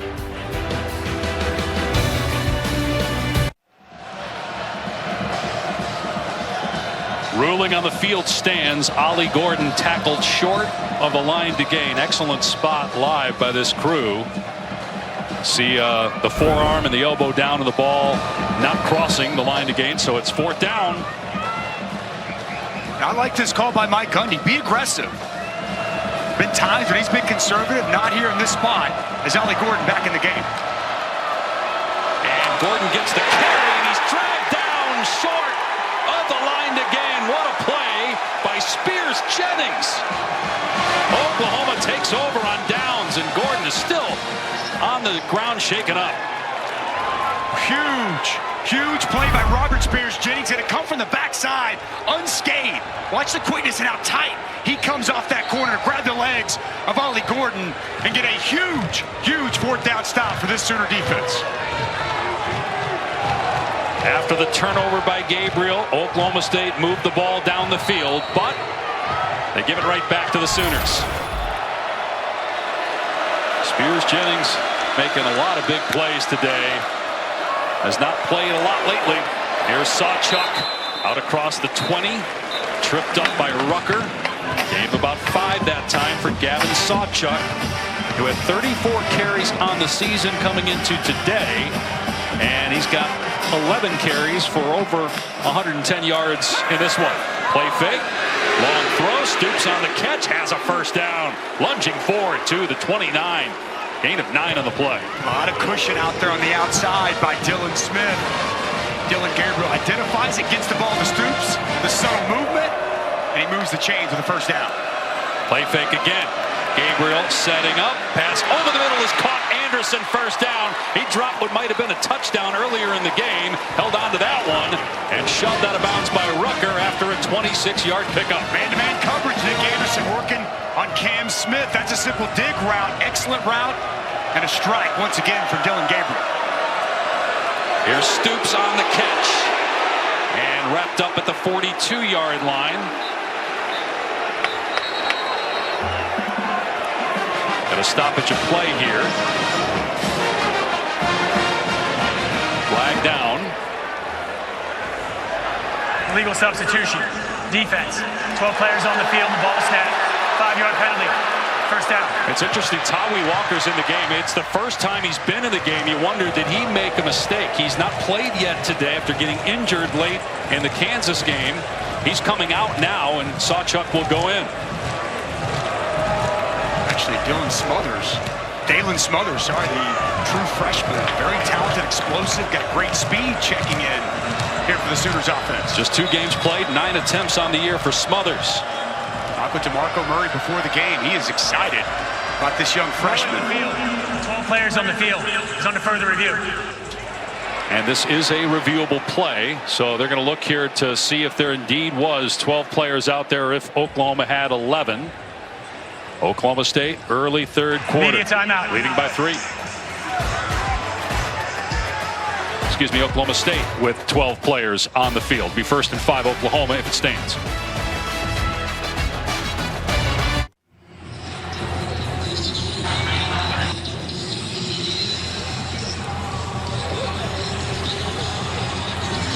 So the best camera angle we can give you only shows the 11 people. On the field stands. First down and 5. And so they don't have enough video evidence to say that there was only 11. And there was some confusion as to whether it was Oklahoma that had 12 men. Mike Gundy was saying that we should be allowed to substitute because Oklahoma had a running back come off, and I think initially thought they might have had 12 guys, but it was 12 men on the field by Oklahoma State. So it's 1st and 5 for Oklahoma at the Oklahoma State 42. The Sooners trail by 3 early in the third quarter of the final Bedlam. Sawchuk can't find a hole, spun down in the backfield for a loss on the play by Xavier Ross. Xavier Ross makes the play, but it's also Colin Clay there in the middle, pushing, getting penetration. Nowhere for Gavin Sawchuk to go. Well done by the Cowboys D-line. Well, that was huge. That basically was the entire 5 yards, and now a penalty on Stoops. They got the 5-yard penalty, and Oklahoma State lost 4 yards. Offense, number 12. 5-yard penalty. Still second down. So basically, they've lost 9 yards now since the 12 men on the field call against Oklahoma State. Crowd a factor here. Packed house in Stillwater. They've been waiting for this one for a while. Oklahoma State won here 2 years ago, lost in Norman last year, and Brent Venables' first season at the helm. Venables, though, longtime assistant coach for Oklahoma, plenty of experience in this rivalry outside of a year ago. Here's Smothers out of the backfield, wrapped up and thrown down by Rucker at midfield. It'll bring up 3rd down and long. Well, Trey Rucker tracks his play perfectly. Big physical hit on the true freshman, Dalen Smothers. They just wanted to get Smothers in that speed, that explosiveness of football out in open space. But the senior safety with a big hit, big play.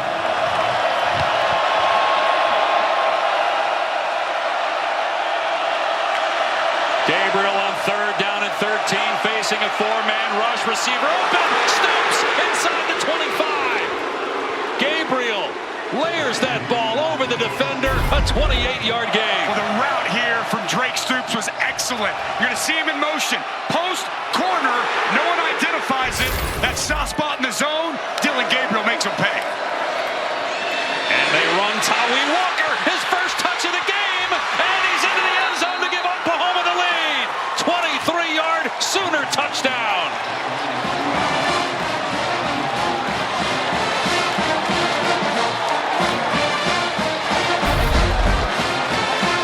Well, once again, the gas beam has been working to perfection. Backside guard going to pull around. Backside tackle going to pull around. And Tawi Walker, with just enough patience to let his blocks open up. Big hole, and even on a gimp ankle, finds his way to the end zone. Outstanding blocking by the Oklahoma offensive line. And Tawi Walker caps it off with a touchdown run. Extra point good. Oklahoma leads for the first time today, 21-17. Tawi Walker's sixth rushing touchdown. Got hurt late last week against Kansas. He had not played this game until the second half, and that was his first touch.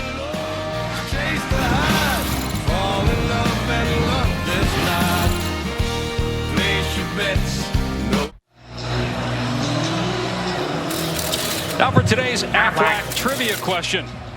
It's the 114th consecutive meeting in Bedlam. Second longest uninterrupted series in FBS history. Which series is longer? I think I know it. It's a great question. Do you know it? Big Ten. That's Big Ten. Big Ten. Paul Bunyan's axe. Wisconsin? Right? We'll find out here in a second. Jake Nixon is deep. Great response by Dylan Gabriel, by the way. Touchback, Oklahoma State's turn to face adversity. Let's answer the Aflac trivia question.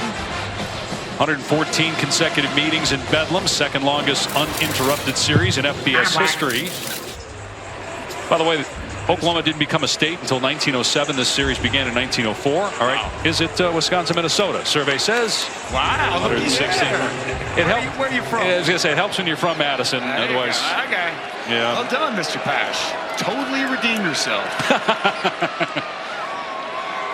I've been awful on that all year, so it's a fair point. Bowman to throw on first down, and the receiver coming back in bounds, and Justin make the catch. Rashad Owens was pushed out of bounds, it looked like. Came back in, and it's a 25-yard gain. Wow, how about the concentration here from Rashad Owens? As he's forced out of bounds, works his way back in, high points the football, catches it on the second touch. It's an outstanding job of concentration, and Rashad Owens has been great all throughout this ball game. So he has to hobble off there. Big play, big answer after the touchdown drive from Oklahoma. Unbelievable ball skills. Man. Back to throw Bowman again. And hits his tight end Johnson. He gets leveled to the ground by Dolby after a gain of about 6. So you've got a 100-yard rusher in Ollie Gordon for Oklahoma State. Rashad Owens about to get 100 yards receiving. Gavin Sawchuk for Oklahoma, 100 rushing yards. Oklahoma has 2 receivers closing in on 100 yards receiving in this game. 7 minutes to play in the third. Second down and 3 for Oklahoma State. It'll be Gordon off the left side, following his tight end. Come up short of the line to gain. Remember, Oklahoma State turned it over on downs last time down here. Tackle made by Reggie Pearson, who did not play in the first half because of a targeting call last week. Good to have him back. A controversial targeting call right on the goal line.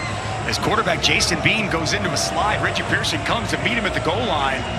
They tack on targeting. Good to have him back. He's a downhill aggressive safety, can help with this run support. Could we be in 4-down territory here as well? 3rd and 2. Gordon leveled. Going to be close. Big hit by Kip Lewis. who's replacing the injured Danny Stutzman, and he's short. It'll be 4th down. Kip Lewis has played really well today. He's undersized. He's only about 205, but bringing everything to the table and stacking up Ollie Gordon. Standing right next to Coach Gundy right now, and he very quickly told him, let's go for it. He's been aggressive today. He's going to stick with it. Yep. And they failed the last time and handed it off to Gordon in that situation. They have to get about a half a yard. Doesn't look like a tush push when the quarterback's in pistol. It doesn't. And Ollie. And Gordon is going to lose yardage. Gobbled up by Trace Ford, the former Oklahoma State Cowboy, who was in a war of words on social media this week with some former teammates as well as Mike Gundy. He made the play. Well, this is just Oklahoma's defensive line changing the line of scrimmage, getting penetration, and not allowing this first down. Isaiah Coe inside. You mentioned there with Trace Ford. Both these guys just getting across the line of scrimmage, creating that negative play. Nowhere for Ollie Gordon to go with the football. 2 times now in this half, the Oklahoma front, really the story, stopping Oklahoma State and Ollie Gordon. Back-to-back possessions on 4th down. And Danny Stutzman not on the field, but he's been on the sidelines as a leader all day.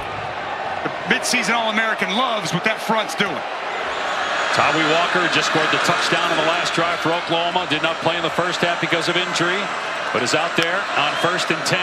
Gabriel to throw, gets leveled, and the pass is on target, though, to Stoops to the 42-yard line.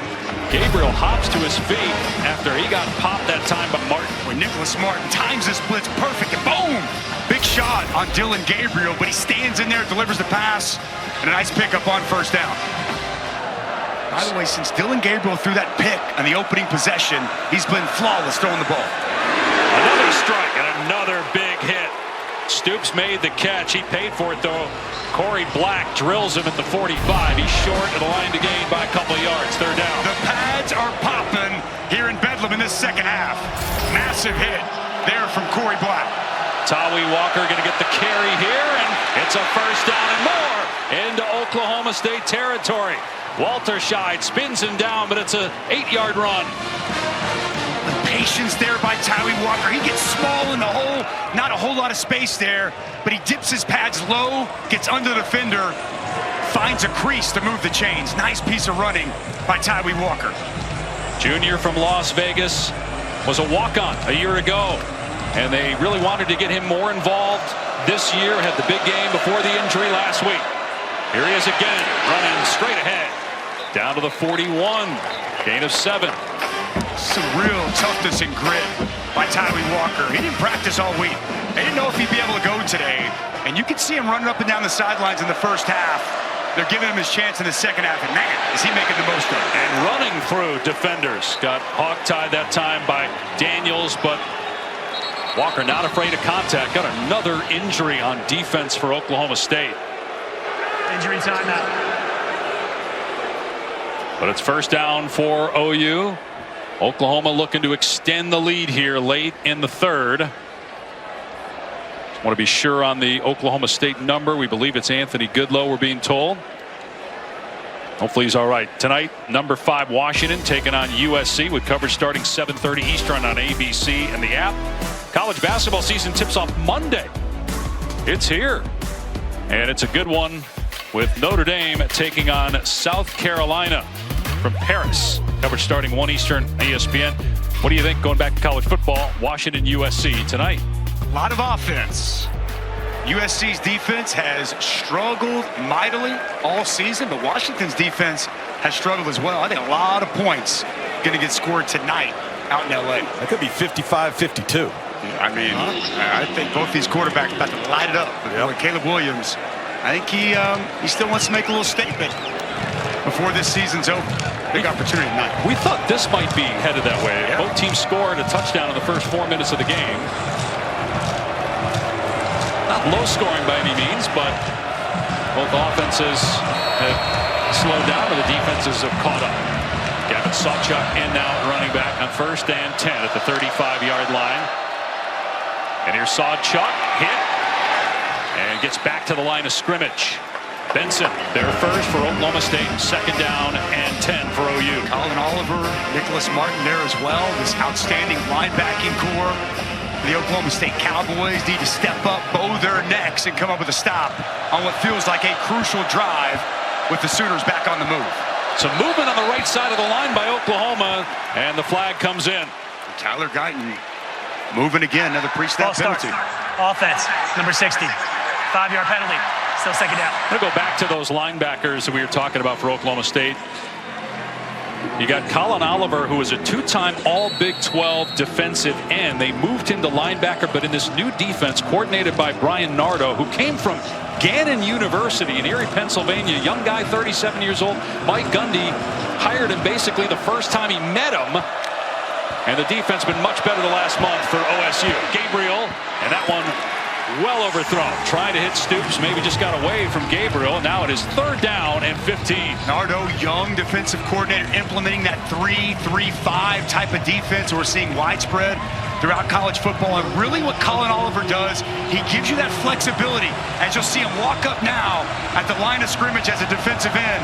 He's a 2nd-level linebacker. He can play up at the line of scrimmage and allows you to be a 3- and a 4-man front without substituting. He's got 4 sacks. 9.5 tackles for a loss on the year. And he leads the Big 12 in forced fumbles with 3. Can he get to the quarterback here? Pushing the tackle back into him. Gabriel steps up, dumps it off to Stockton, the tight end, and knocked out of bounds short of the line to gain by about 5 yards. Will they go for it on 4th and 5? Zach Schmidt, their kicker, has struggled. I think they will. Listen, Zach Schmidt has now missed 4 of his last 5 kicks. I think you got to trust your offense. Trust Dylan Gabriel. Put the ball in his hands here to try to pick up the 1st down. I'm going to tell you what, though. Oklahoma State, one of the absolute best 4th down defenses in all of college football. 4th down and 5. Oklahoma State has turned it over on downs twice. Will Oklahoma pick this one up? Gabriel looking for Stoops, not there, so throws incomplete across the middle. It was dropped by Thompson. There is a penalty marker down, though, in the secondary. And another injured Oklahoma State defender, or maybe just a frustrated one, in DJ McKinney. Oh, he is shaken up. See what the flag's about. I think it's offensive interference, guys. Pass interference. Offense, number 4. Penalties decline.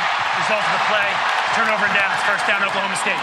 Dick Anderson making the mistake. He's had a couple of those today. Oklahoma State takes over.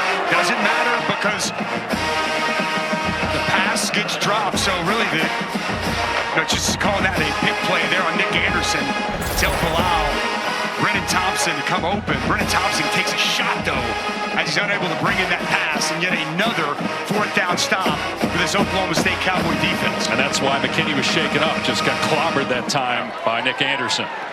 You know, it was interesting. Taco Brian, I asked him, what has allowed you guys to be so good on 4th down? Number 2 in the country coming in today, and he said, Mike Gundy. First thing he said, Mike Gundy.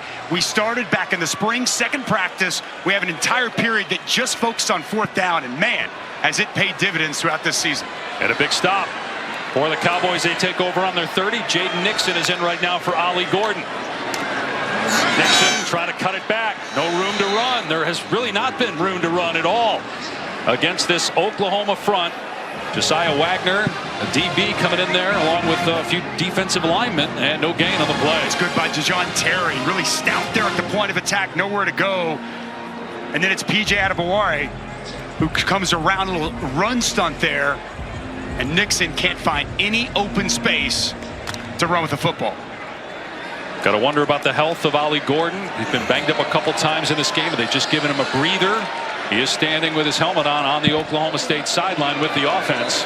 But Jaden Nixon, 34 carries on the year coming into today. Getting another touch here and wrapped up, thrown aside by Bothroyd for a loss at the 29. It'll be 3rd and 11. Rondell Bothroyd, the Wake Forest transfer, he's been solid all year. Watch him work inside and create the penetration and the tackle for loss. Plays inside the block of the fullback coming across Jake Schultz, and big hit, big stop there on Jaden Nixon. Defensive line, as you kind of touched on, Dave, has really taken a big step in this 2nd half at the line of scrimmage and making it difficult for these Oklahoma State Cowboy running backs to find space. Run defense was not good against Kansas last week. Not great in the first half, but much better here in the second. 3rd and 11, obvious passing down. And it's caught by Presley, and he powers his way past the line to gain. Brennan Presley, the senior from Tulsa, who's been so big for the Cowboys the last couple of years with a 12-yard gain. Watch this strong hands. Watch him grab this football, squeeze it, hold it as he's getting spun around, and he just backpedals. Will not be denied. That's tremendous effort from Brennan Presley to pick up a key 3rd down. With the strength to pull the ball, and as Jaron Canick's trying to rip it away. Long throw, caught by Owens, and he breaks a tackle. Stiff arming, and he can't stay in bounds. He steps out at the 28, but Rashad Owens has come alive today. He's been the 2nd best offensive player for OSU. Maybe Rashad Owens has been watching Ollie Gordon highlights. Not 1, but 2 stiff arms as he's pushed out of bounds. Really good after the catch. He's big, he's tough to tackle. And this Oklahoma State Cowboy offense, after the big 4th down stop, they have come alive here to close out this 3rd quarter. Rashad Owens, 126 receiving yards. Oklahoma State inside the 30 when we start the 4th. Back after these messages and a word from our ABC stations. Coach, you've been aggressive there on 3rd and 4th down. What can you do differently here in the 4th quarter when you get those 3rd and 4th and shorts? Well, we got to do a better job of picking up the inside twist. They hit us on a couple twists. They made a couple plays. We got to do a better job of getting manned up, but getting a little push so we can get a yard. All right, thank you, Coach. All right, Tom, they've lined up Oklahoma State in this formation a lot, and then they shift. We'll see if they do it here. You got Gordon lined up at the bottom of your screen. Yep, they shift again.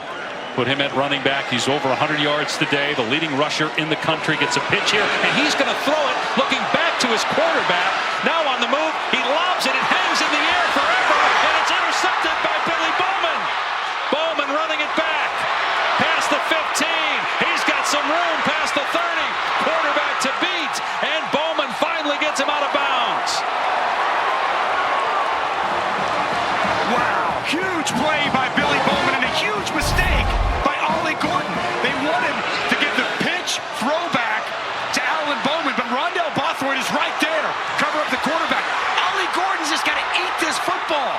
He should not put the ball up, but Billy Bowman locates the wide receiver, makes an outstanding play and a big-time return. Huge, huge momentum type changing play for Billy Bowman and the Oklahoma defense. I get it. It's the last bedlam. I get it. You're trying to trick them, see if you can catch them off guard, but your offense was moving the ball down the field on that drive. And you're coming out of the quarter. I think you got to tell Ollie Gordon, if the quarterback's open, throw it. If he's not, just eat it and get what you can get. Oklahoma's going to run Tawi Walker. Great balance that time, getting a 1st down. Did he go down? They blow it dead. His knee did hit the ground at the 45 after landing on an opponent. But Oklahoma with a chance after it turned the ball over on downs on the last series to make it a 2-score game if they can get in the end zone here. But Tawi Walker's 5'9" on his tippy toes, and he runs so low to the ground. Excellent contact balance there on the 1st down. They're different with him at running back, Dusty. A whole different philosophy at downhill. Gonna give it to him again. And tackled after a pickup of about 3 by Colin Oliver. 1 minute into quarter number 4. First place in the Big 12 at stake. Potentially for Oklahoma, keeping its college football playoff hopes alive and bragging rights eternally, given that it's the last bedlam at stake here.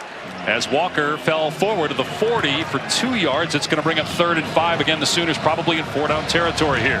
3rd and medium. Drake Stoops has been the go-to guy in these spots. They're going to run Walker, though, and he's drilled at the line of scrimmage by Goodlow. Is back out there after getting hurt earlier. Martin sticks him as well. Now it's 4th and 5, and let's see if Oklahoma goes for it again. They're going to roll the dice. Here once again with Nicholas Martin really stepping it up. Big tackle for him. To be honest, I'm a little surprised. I kind of expected Oklahoma to punt, but... Right, with the lead. Right. Do you want to risk it here? You just got momentum after the takeaway. And Stogner in motion comes back. He did not. Could be a quick kick here. I think it's a quick kick from Dylan Gabriel. Yep. And Gabriel inside the 5 and down by Farouk at the 2. That was executed perfectly, backing up Oklahoma State.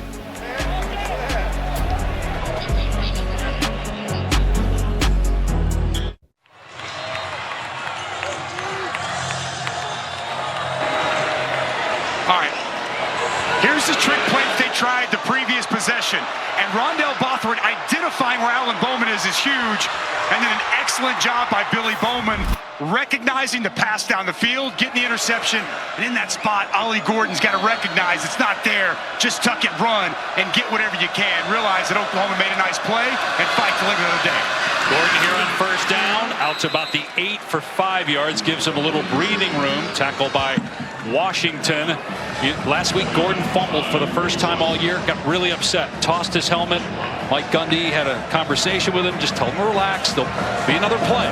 And you wonder, after that mistake, he obviously knew that it was his fault. How will he handle it this time? You look at what Oklahoma State's done in the last 6 possessions. They've really struggled, but credit Oklahoma's defense again without Danny Stutzman getting it done. 2nd and 5 for OSU from its 8. It'll be Gordon again. No running room this time.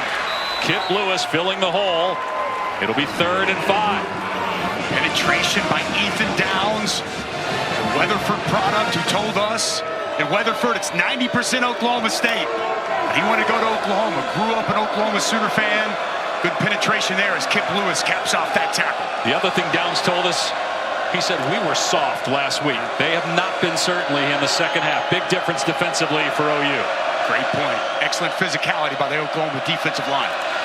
Bowman to throw, lobs it up there, and the receiver makes the catch, adjusting his Owens. There's a flag down. Now they're saying incomplete. He didn't hang on, but a flag down.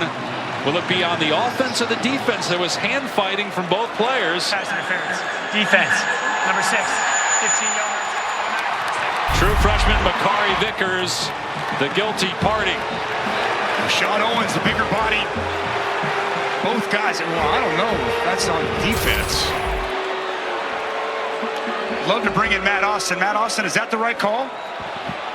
Yes, I think it is, because the defender, he cut off the receiver, and also he had a hold of his jersey and started to tug on it a little bit. So, yes, I think that's the right call. Okay. After play was over, unsportsmanlike conduct. Oklahoma head coach. Wow. 15 extra yards. Still a first down. So Brent Venables losing his cool in the 4th quarter. Unsportsmanlike in the game. Called for an unsportsmanlike penalty, adding on 15 yards to the pass interference. Obviously, he didn't like the call. That's understandable. But you're the leader. You can't make that mistake in this situation. No, you can't. And you just had Oklahoma State completely backed up, and you give them 30 yards in penalties on one play. He's a very emotional, passionate man, and emotions got the best of him on that. Play fake, Bowman on the move, going for his tight end Johnson, and cut down beautifully again by Kip Lewis after maybe a yard. Kip Lewis is having himself a day. Out in space, running, undercutting. Johnson out in the flats. Let's take a look at if we can see here. Venables upset about the call against Vickers. He's on the field talking to the side judge. He's not really a cusser. I wonder what was said there that would have drawn the penalty. He was almost out to the numbers. You can't come out to the numbers and plead your case. We see plenty of guys do it and get away with it, though. Fair. Penalty flag down. Isaiah Coe maybe offside for Oklahoma. He's headed to the sideline, so that would tell you he's guilty. Deshaun Terry checking in for him. Offside. Defense. Number 94. Contacted a player in the neutral zone. 5-yard penalty. Still 2nd down. This is what killed Oklahoma last week. The penalties, the turnovers, that's a big reason why they lost to Kansas. There was a costly personal foul on the sidelines that really hurt the Oklahoma offense, and now 3 penalties on this drive, really aiding this Oklahoma State Cowboy drive. So it'll be 2nd down and 4 at the Oklahoma State 44. 10.5 minutes to go. Cowboys down 4. 3 penalties in the last minute on Oklahoma. Bowman, everybody covered, and now coming back to the ball to make the catch. It's Owens. getting a first down, and finally wrestled down by Dolby at the 47-yard line as Rashad Owens has taken over this game as a receiver. Well, there's great protection from the offensive line all day for Alan Bowman to survey the field. He's sitting there popping around like a bunny, waiting for Rashad Owens to come open. He works back to his quarterback, and another big catch. And an injury for Oklahoma, Robert Spears-Jennings.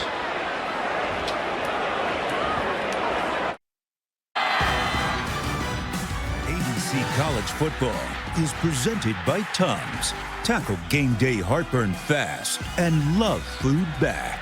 Use as directed. That was the 2012 Bedlam game. This is the final one on the schedule, the 118th meeting between Oklahoma and Oklahoma State, as we welcome you back to ESPN's Afternoon College Football on ABC, presented by Tums. This is Eckrich Statement Saturday. Oklahoma with 3 penalties that have cost them field position. Oklahoma State started the drive on its 3, and now in Oklahoma territory at the 46.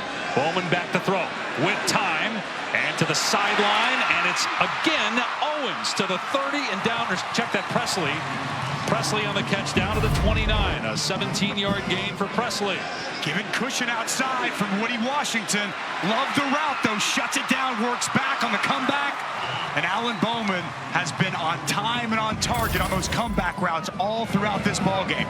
The receivers, Dusty, have done such a good job of pressing the vertical route. They've got this Oklahoma secondary with a huge cushion. Presley's had a big day. Owens has been targeted on basically half of Alan Bowman's passes. Bowman, a 2-time transfer, year 6. Starting just his 24th game, though. Was a starter as a true freshman. He probably thought he'd start 100 games over the course of his career, so to speak. Play fake here. Bowman throwing. And it's Presley again on the catch.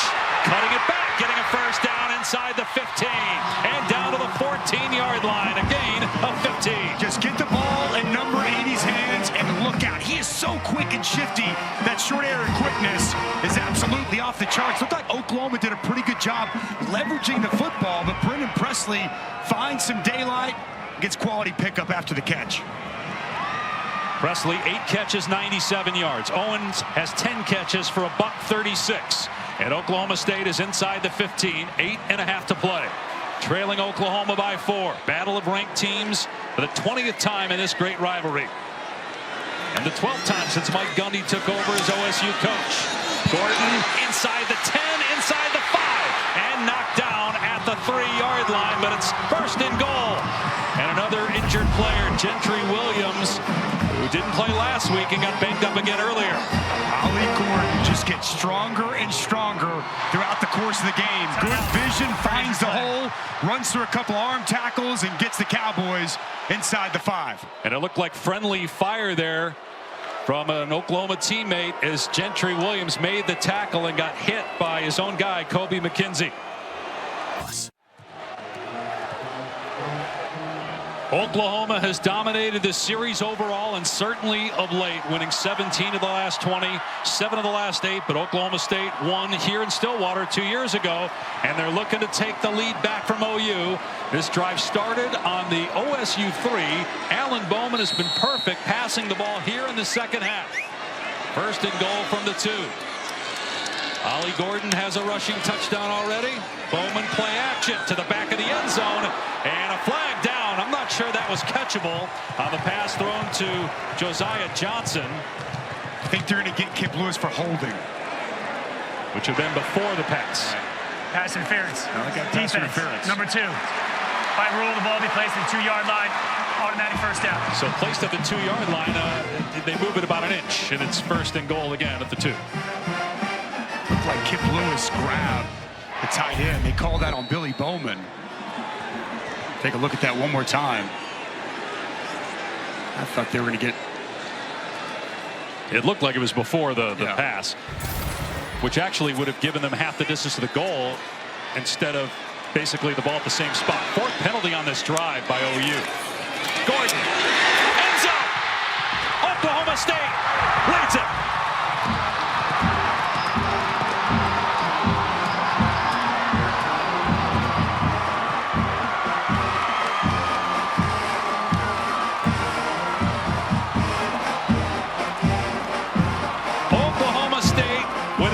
longest scoring drive of the season, capped by a 2-yard touchdown run from Gordon. What's good interior blocking by this Oklahoma State offensive line. Joe Maholski, the center, gets up on the linebacker, and Ollie Gordon lowers the shoulder and barrels into the end zone for the go-ahead Cowboy touchdown. Again, aided by 4 penalties, including a 15-yarder on the Oklahoma head coach, Brent Venables. An automatic penalty when you come onto the field. We've seen it let go other times, but they wouldn't let Venables get away with it here. That certainly helped Oklahoma State. But Ollie Gordon and Alan Bowman, a phenomenal 1-2 punch for Oklahoma State today. Sophomore Ollie Gordon II, certainly in the Heisman Trophy conversation, the nation's leading rusher. And again, all of that basically has come in the last 6 games. After a loss to South Alabama, he went into Mike Gundy's offense. He had only carried the ball 19 times through 3 games. He said, I can help you fix this problem. They made him the #1 running back. They basically changed their run game, as on the return, Farouk stumbles and comes up short of the 20-yard line. And the offense has never been the same for Oklahoma State. Here's Kevin. Dave, AT&T 5G, keeping fans connected as we take a look at our multi-view, which is showcasing a bunch of games across our networks. Florida State now separating themselves on the road at Pitt on ESPN. James Madison undefeated, looking to go 8-0 over on ESPN2. Tulane, number 24 in the nation. They got a 3-point lead on the road against East Carolina. And over on ESPN Plus, Big 12 now, Baylor Houston now going into overtime. Back to you. Ball on the ground on a bad snap to Gabriel, recovered by Oklahoma State. A terrible snap. Gabriel, I don't think, expected it. And it's recovered by Cody Walterscheid.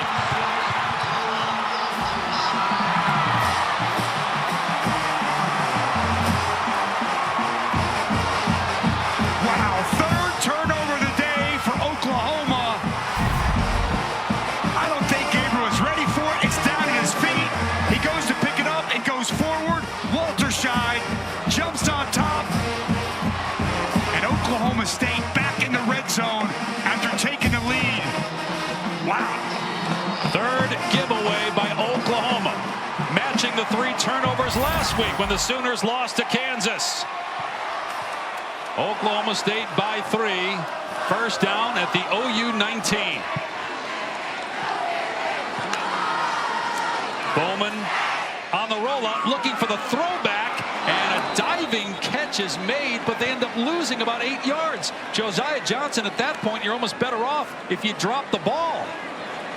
I don't think he caught it. Yeah, they're going to say incomplete. Yeah, so it actually works out better that way for Oklahoma State. It is incomplete, 2nd down and 10. Well, that's well designed. And if you're watching, Trace Ford read that very well. He felt the offensive lineman go, allowed him to pull him in that area.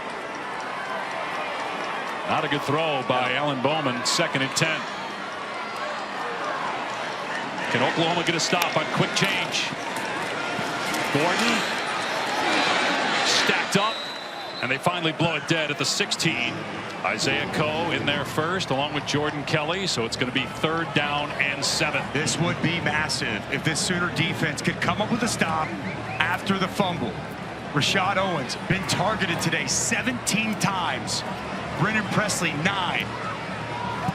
Be surprised if we don't see them try to take some type of shot to these 2 guys. Stacked right here to the field. Bowman into the end zone, and he overthrows Leon Johnson III. So a quick 3 and out for Oklahoma State. Great hold by Oklahoma, and here comes the field goal team. And Alan Bowman has been so good all day. He kind of hits his head after he delivers that pass, and he knew he missed an opportunity. It was well covered by Oklahoma, and he didn't even give Leon Johnson a chance to make a play on that ball. That is a huge stop for this Oklahoma defense. Oklahoma does have a couple of block kicks this year from Peyton Bowen. This will be a 33-yard attempt from Alex Hale.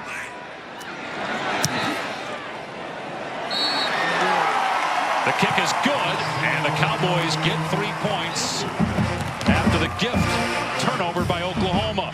Still, Oklahoma can maybe take the lead with a touchdown. There's still 7 minutes on the clock. Keep it a 1-score game.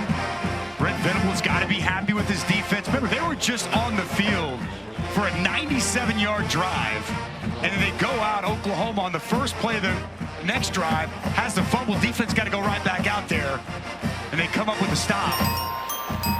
Dillon Gabriel has got such an opportunity here in Bedlam with just under 7 minutes of play, trying to lead this offense down and try to give his football team the lead. Has an interception and a lost fumble, although again you could look at the center Andrew Rame and say that it was on him on that last snap. Gabriel in his 46th career start. Was at UCF, transferred to Oklahoma, following in the footsteps of a pair of Heisman Trophy winners and a runner-up. Baker Mayfield, Kyler Murray, and then Jalen Hurts, who might be the NFL MVP right now, and Dillon Gabriel with an opportunity to not only drive Oklahoma down the field to perhaps take the lead, but solidify his Big 12 Player of the Year and Heisman Trophy standing. Farouk going to let this one go. It'll be a touchback. This is the time of year where you start having Heisman signature moments. Ollie Gordon, Dusty had his maybe on that last touchdown. Struck a pose for it, that's for sure. And now it's Dillon Gabriel's chance. Absolutely, and this is exactly what we thought. A game that was going to come down to the end, back and forth all throughout the day. At moments today, Dillon Gabriel has been excellent. Can he come up with a big drive and make the throws this team needs here on the road against your rival in the final scheduled Bedlam? Here we go. Gabriel off play action, on the move, throwing, and the catch is made. It Stoops at the 39-yard line, a pickup of 14. Such a good route runner, just a corner route, creates that separation, pass high, climbs a ladder, and a nice catch to start the drive. Play fake again, Gabriel going deep, single coverage, receivers there, and a collision. Farouk caught it though, what a catch. Flags are down, but Farouk hangs on. Trey Rucker was all over him inside the 20-yard line. Wow, how does Jalil Farouk catch this football? Trey Rucker with a ton of contact, and as he's going to the ground, finds a way to complete this catch. Incredible. Pass interference. Defense number 9. Penalty is declined. Result of the play is a first down. Well, head fake out and up, runs right past Rucker. That ball hung in the air for a long time. That's incredible concentration as he's going to the ground to be able to collect that catch. That's a 48-yard gain. First down for Oklahoma at the Oklahoma State 16-yard line. True freshman Dalen Smothers is coming in the game at running back. Farouk just shy of 100 yards on the day. I love how aggressive Oklahoma's being here, guys. This is fantastic. Gabriel waiting for the snap on first down. Oklahoma State was able to substitute because Oklahoma did. Play fake again. Gabriel going to get hit. Gabriel gets out of there, and then he's finally brought down by Goodlow for a sack at the 19-yard line. Loss of 3 on the play. What's Colin Oliver coming off the edge? He just beats Rouse, and he gets there first. Good job by Gabriel making the initial defender miss. And it's Anthony Goodlow who gets him to the ground. Got to pay attention and know where number 30 is in pass rushing situations. His first step, his ability to dip, as good as anybody in the Big 12. Second down and 13 after the 3-yard setback. Gabriel going to run it here. Gabriel hit, drives the legs, and finally shoved out of bounds. Hit initially by Martin and Cam Smith and Kendall Daniels. Got him out of play. Short gain, maybe 1, third down and 12. I'll tell you what, Dillon Gabriel just lowered the boom on Nicholas Martin. Not much yardage gain there, but heavy contact. The quarterback delivering the blow. Touched on it several times. Drake Stoops seems to always find a way to come open and come up with key catches. Timeout for an injured player. Number 4, Oklahoma State. So Nick Martin shaken up for Oklahoma State. Let's check in with Kevin Agandi. Dave, want to remind our audience we got reigning Heisman winner Caleb Williams ready for number 5 Washington tonight. I love how he's promoting the Beats by Dre, a nice little hoodie. Hopefully he doesn't have to put up 50 like he did last week. He might have to. When you're going up against Penix Jr. and company with that fantastic Huskies offense, number 5 in the country. Prime time on ABC at the Coliseum. Coming your way in less than an hour, Dave. All right, Kev, 3rd and 12 for Oklahoma. On the 18-yard line of Oklahoma State. Down 6, 5 minutes to play.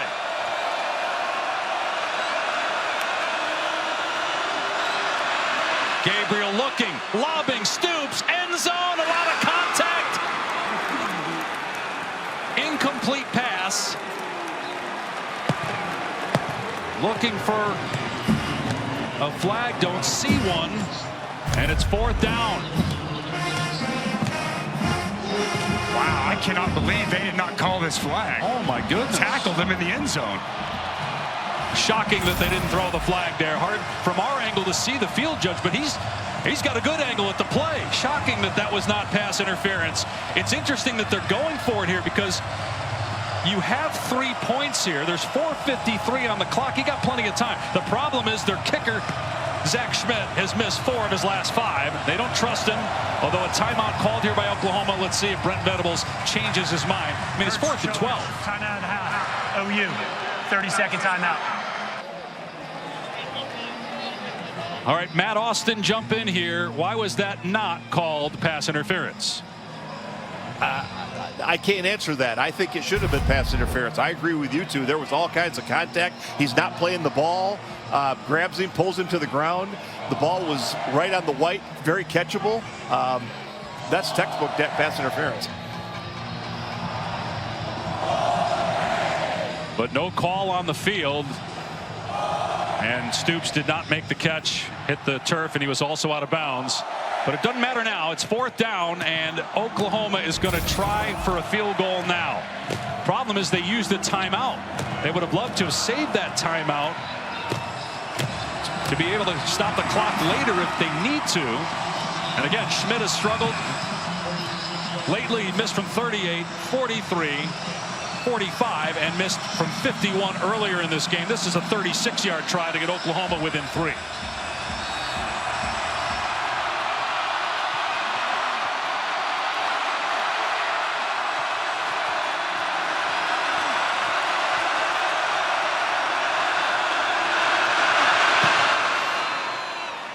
And Schmidt buries that one.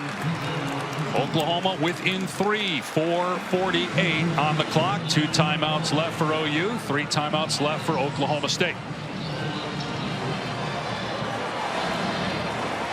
This is a game because it's the last bedlam that people are going to be talking about forever. And if Oklahoma were to lose this game, they might be talking about that non-call forever. It will be heavily discussed in the state of Oklahoma. That I can guarantee you, Mr. Bash. Texas a winner today over K-State. So Texas now alone atop the standings. The winner of this game will join them. Iowa State plays Kansas tonight on ESPN. Top 2 teams in the standings meet in the Big 12 championship game. Texas has TCU next week. Oklahoma is home against West Virginia. Oklahoma State is at UCF. What a race in the Big 12. It has just been awesome to watch. And the further we get in the season, the more impactful they all are. These last 3 weeks are going to be incredible. The race to Arlington, absolutely off the charts.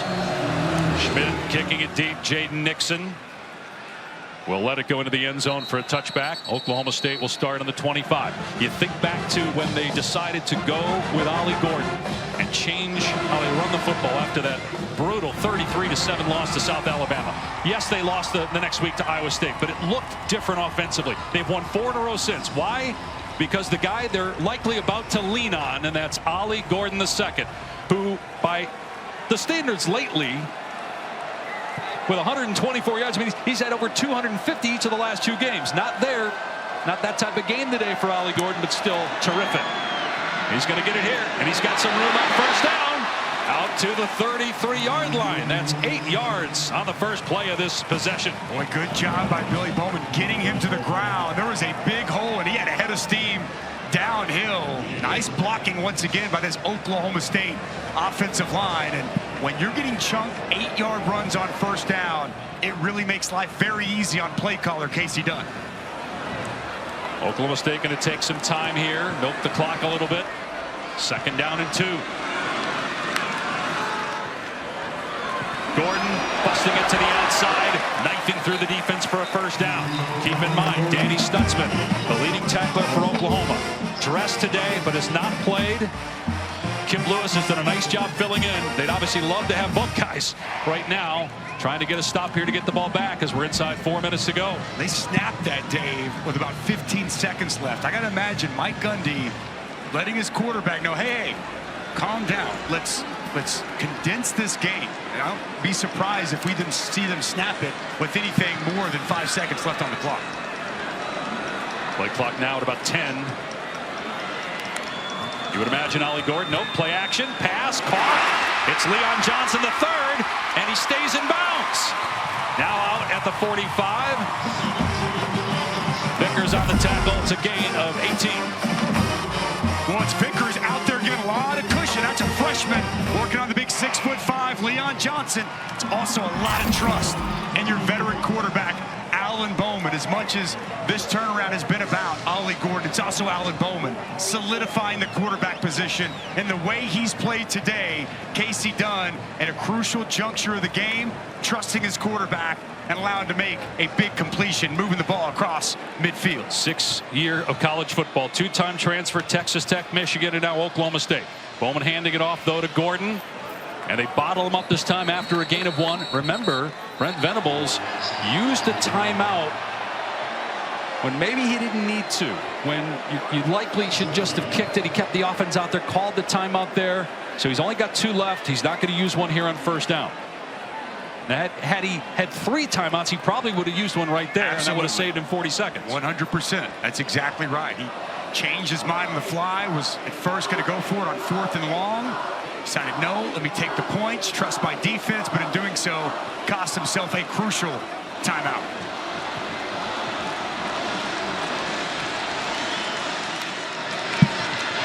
Bowman gonna throw, and he throws it away, stopping the clock. I understand if you want a high possession pass play, but if you're the quarterback, then throw it to the guy. Play action, move the pocket, is well defended. Reggie Pearson right there with the intended target. They wanted to go to Josiah Johnson in the flats, make a nice, easy, quick throw. And that's a poor decision. As much good as Alan Bowman has done today, that's a poor decision, throwing it out of bounds like that, stopping the clock. So now 3rd down and 9. Oklahoma basically with that play gets its timeout back, so to speak. Oklahoma State with the ball at the 43 of Oklahoma. Will they run it? They will. Gordon level at the point of attack. Reggie Pearson in there first. Handful of defensive linemen in there as well. Now a timeout by Oklahoma, and it's 4th and long. Reggie Pearson, we touched on it. He wasn't able to play until the second half. It's also a good job up front by Isaiah Coe. Watch Pearson come downhill and force this play. Good push on the inside. Isaiah Coe holding his ground, but safety coming downhill. It's also Jordan Kelly, the defensive line, a huge 3rd down stop, trying to get this Sooners offense the football back. And Oklahoma still has a timeout. So with 1:59 to go, we've got the punt forthcoming from Oklahoma State. And then it's going to be in the hands of Dylan Gabriel to go likely the length of the field with just under 2 minutes to go. Clock will stop on first downs to reset the change because we're inside 2 minutes now. And Oklahoma still will have a timeout. They've got 2 different punters, Wes Paul and Hudson Cock. Cock is the punter right now to try to pin Oklahoma inside the 10. He's the specialist, right? That's what Mike Gundy said. He's the specialist that they trust in these situations to pin them deep. Low snap, but he gets the kick away and goes into the end zone. Jaden Nixon was trying to catch it before it crossed the plane, but it's a touchback, and now Oklahoma in a situation again with their kicker. They probably need to get to about the 25 of Oklahoma State to give him a chance to tie the game. Jaden Nixon so close, just off his fingertips as it goes in the end zone. This is the 3rd straight game now, Dave, going back three out of the last four games, Dillon Gabriel has had the opportunity with the ball under 2 minutes to put his team on front in crucial games. We saw it against Texas. We saw it a week ago against Kansas. Here we go again in Bedlam. And the field goal in the last possession was huge because, again, the field goal ties the game. You have to get probably about 60 yards. Stoops is wide open in the middle of the field and heading for the sideline to stop the clock. Drake Stoops picking up 22 on the play. Middle of the field just wide open for Drake Stoops, and he finds open grass as good as anybody. It was Kendall Daniels in coverage, and he was a step behind, and another strike by Dillon Gabriel. 11th catch for Stoops for a $131 and a touchdown. Plenty of time. Oklahoma can run its offense. Gabriel down the sideline, got single coverage, incomplete, going for Anderson. Cam Smith in coverage, 1:41 to go, 2nd and 10. Oklahoma down 3. Wanted to go back shoulder and let Nick Anderson try to bring that in. Good coverage down the field from Cam Smith.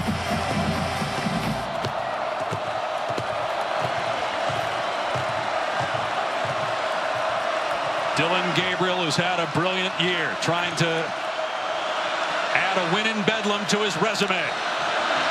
2nd and 10. Launches it. Anderson cannot come up with it. Daniels in coverage. Check that, Smith. And it's 3rd down and 10. Well, they dialed up pressure. Brian Ardo, he's going to bring Xavier Benson, Nicholas Martin, and Colin Oliver. And the pressure gets there late. Tight coverage down the field once again by Cam Smith, working on Nick Anderson. 4-down territory, 3rd and 10 from the OU 41. 1 timeout left. 1:35 on the game clock.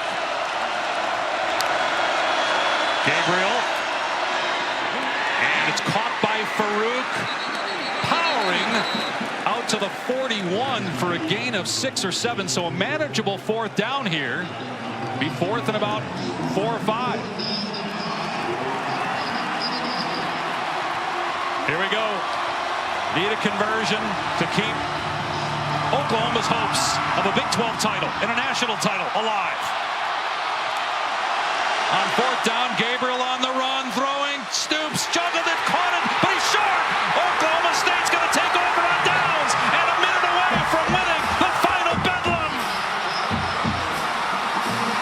Dillon Smith with a great tackle on Stoops on the perimeter.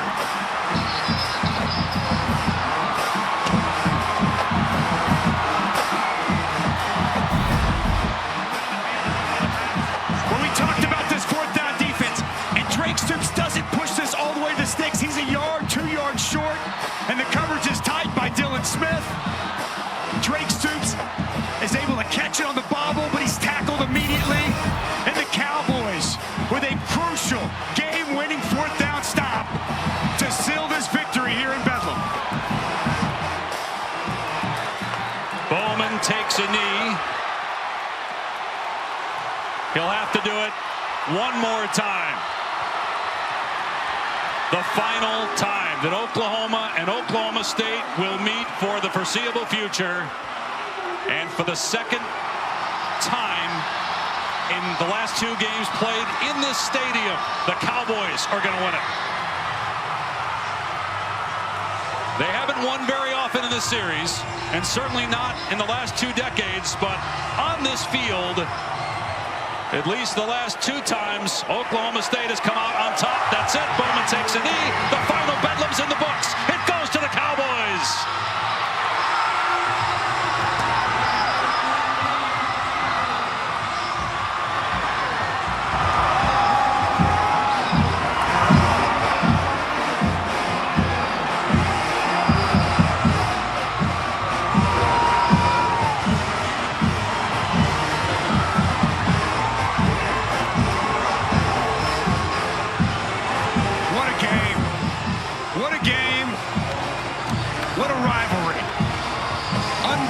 We thought it was going to be tight coming in here, Dave. And that's exactly what it was. And Tom is standing by with the successful head coach Mike Gundy, his 100th Big 12 win. Well, Coach, what was different about the 5 that allowed this to happen today? Well, our guys just came together, you know, and they worked hard. It's a good group. They care about each other. And I tell you, I'm really proud of our coaches. Our coaches did a heck of a job the last 6 weeks. And then this was a crazy game, you know what I'm saying? A lot going on. But it's a great finish for Oklahoma State in the Bedlam to finish off with a win. You've been a part of 33 of these. Where does this one stack up? Well, obviously, this is the best, you know. We've had a lot of really good ones, but for these players to enjoy the fruits of their labor and the crowd, you know, I mean, it's special for the crowd, for these people here to end it this way. Go enjoy it with your team, Coach. Okay, thank you. That's a 100th Big 12 win for Mike Gundy. He joins Bill Snyder and Bob Stoops as the only coaches in Big 12 history with 100 conference wins. Alan Bowman, the 6th-year player, just his 23rd career start with a terrific performance. Ollie Gordon, a Heisman-like effort as Oklahoma State goes to 5-1, tied with Texas now atop the Big 12 standings. 2nd loss in a row for Oklahoma. And Oklahoma State has a direct path to Arlington and the Big 12 championship. And the turnaround we've seen this year from this Cowboys team has been nothing short of sensational. And a big exclamation point here with the win in the final scheduled Bedlam. A day to remember in Stillwater in the last Bedlam between Oklahoma and Oklahoma State. Meeting number 118 favors the Cowboys 27-24. For Dusty Dvorak, Tom Luganbill, our entire outstanding crew, I'm Dave Pash. So long from Stillwater. They'll be partying for a month. Back to the studio.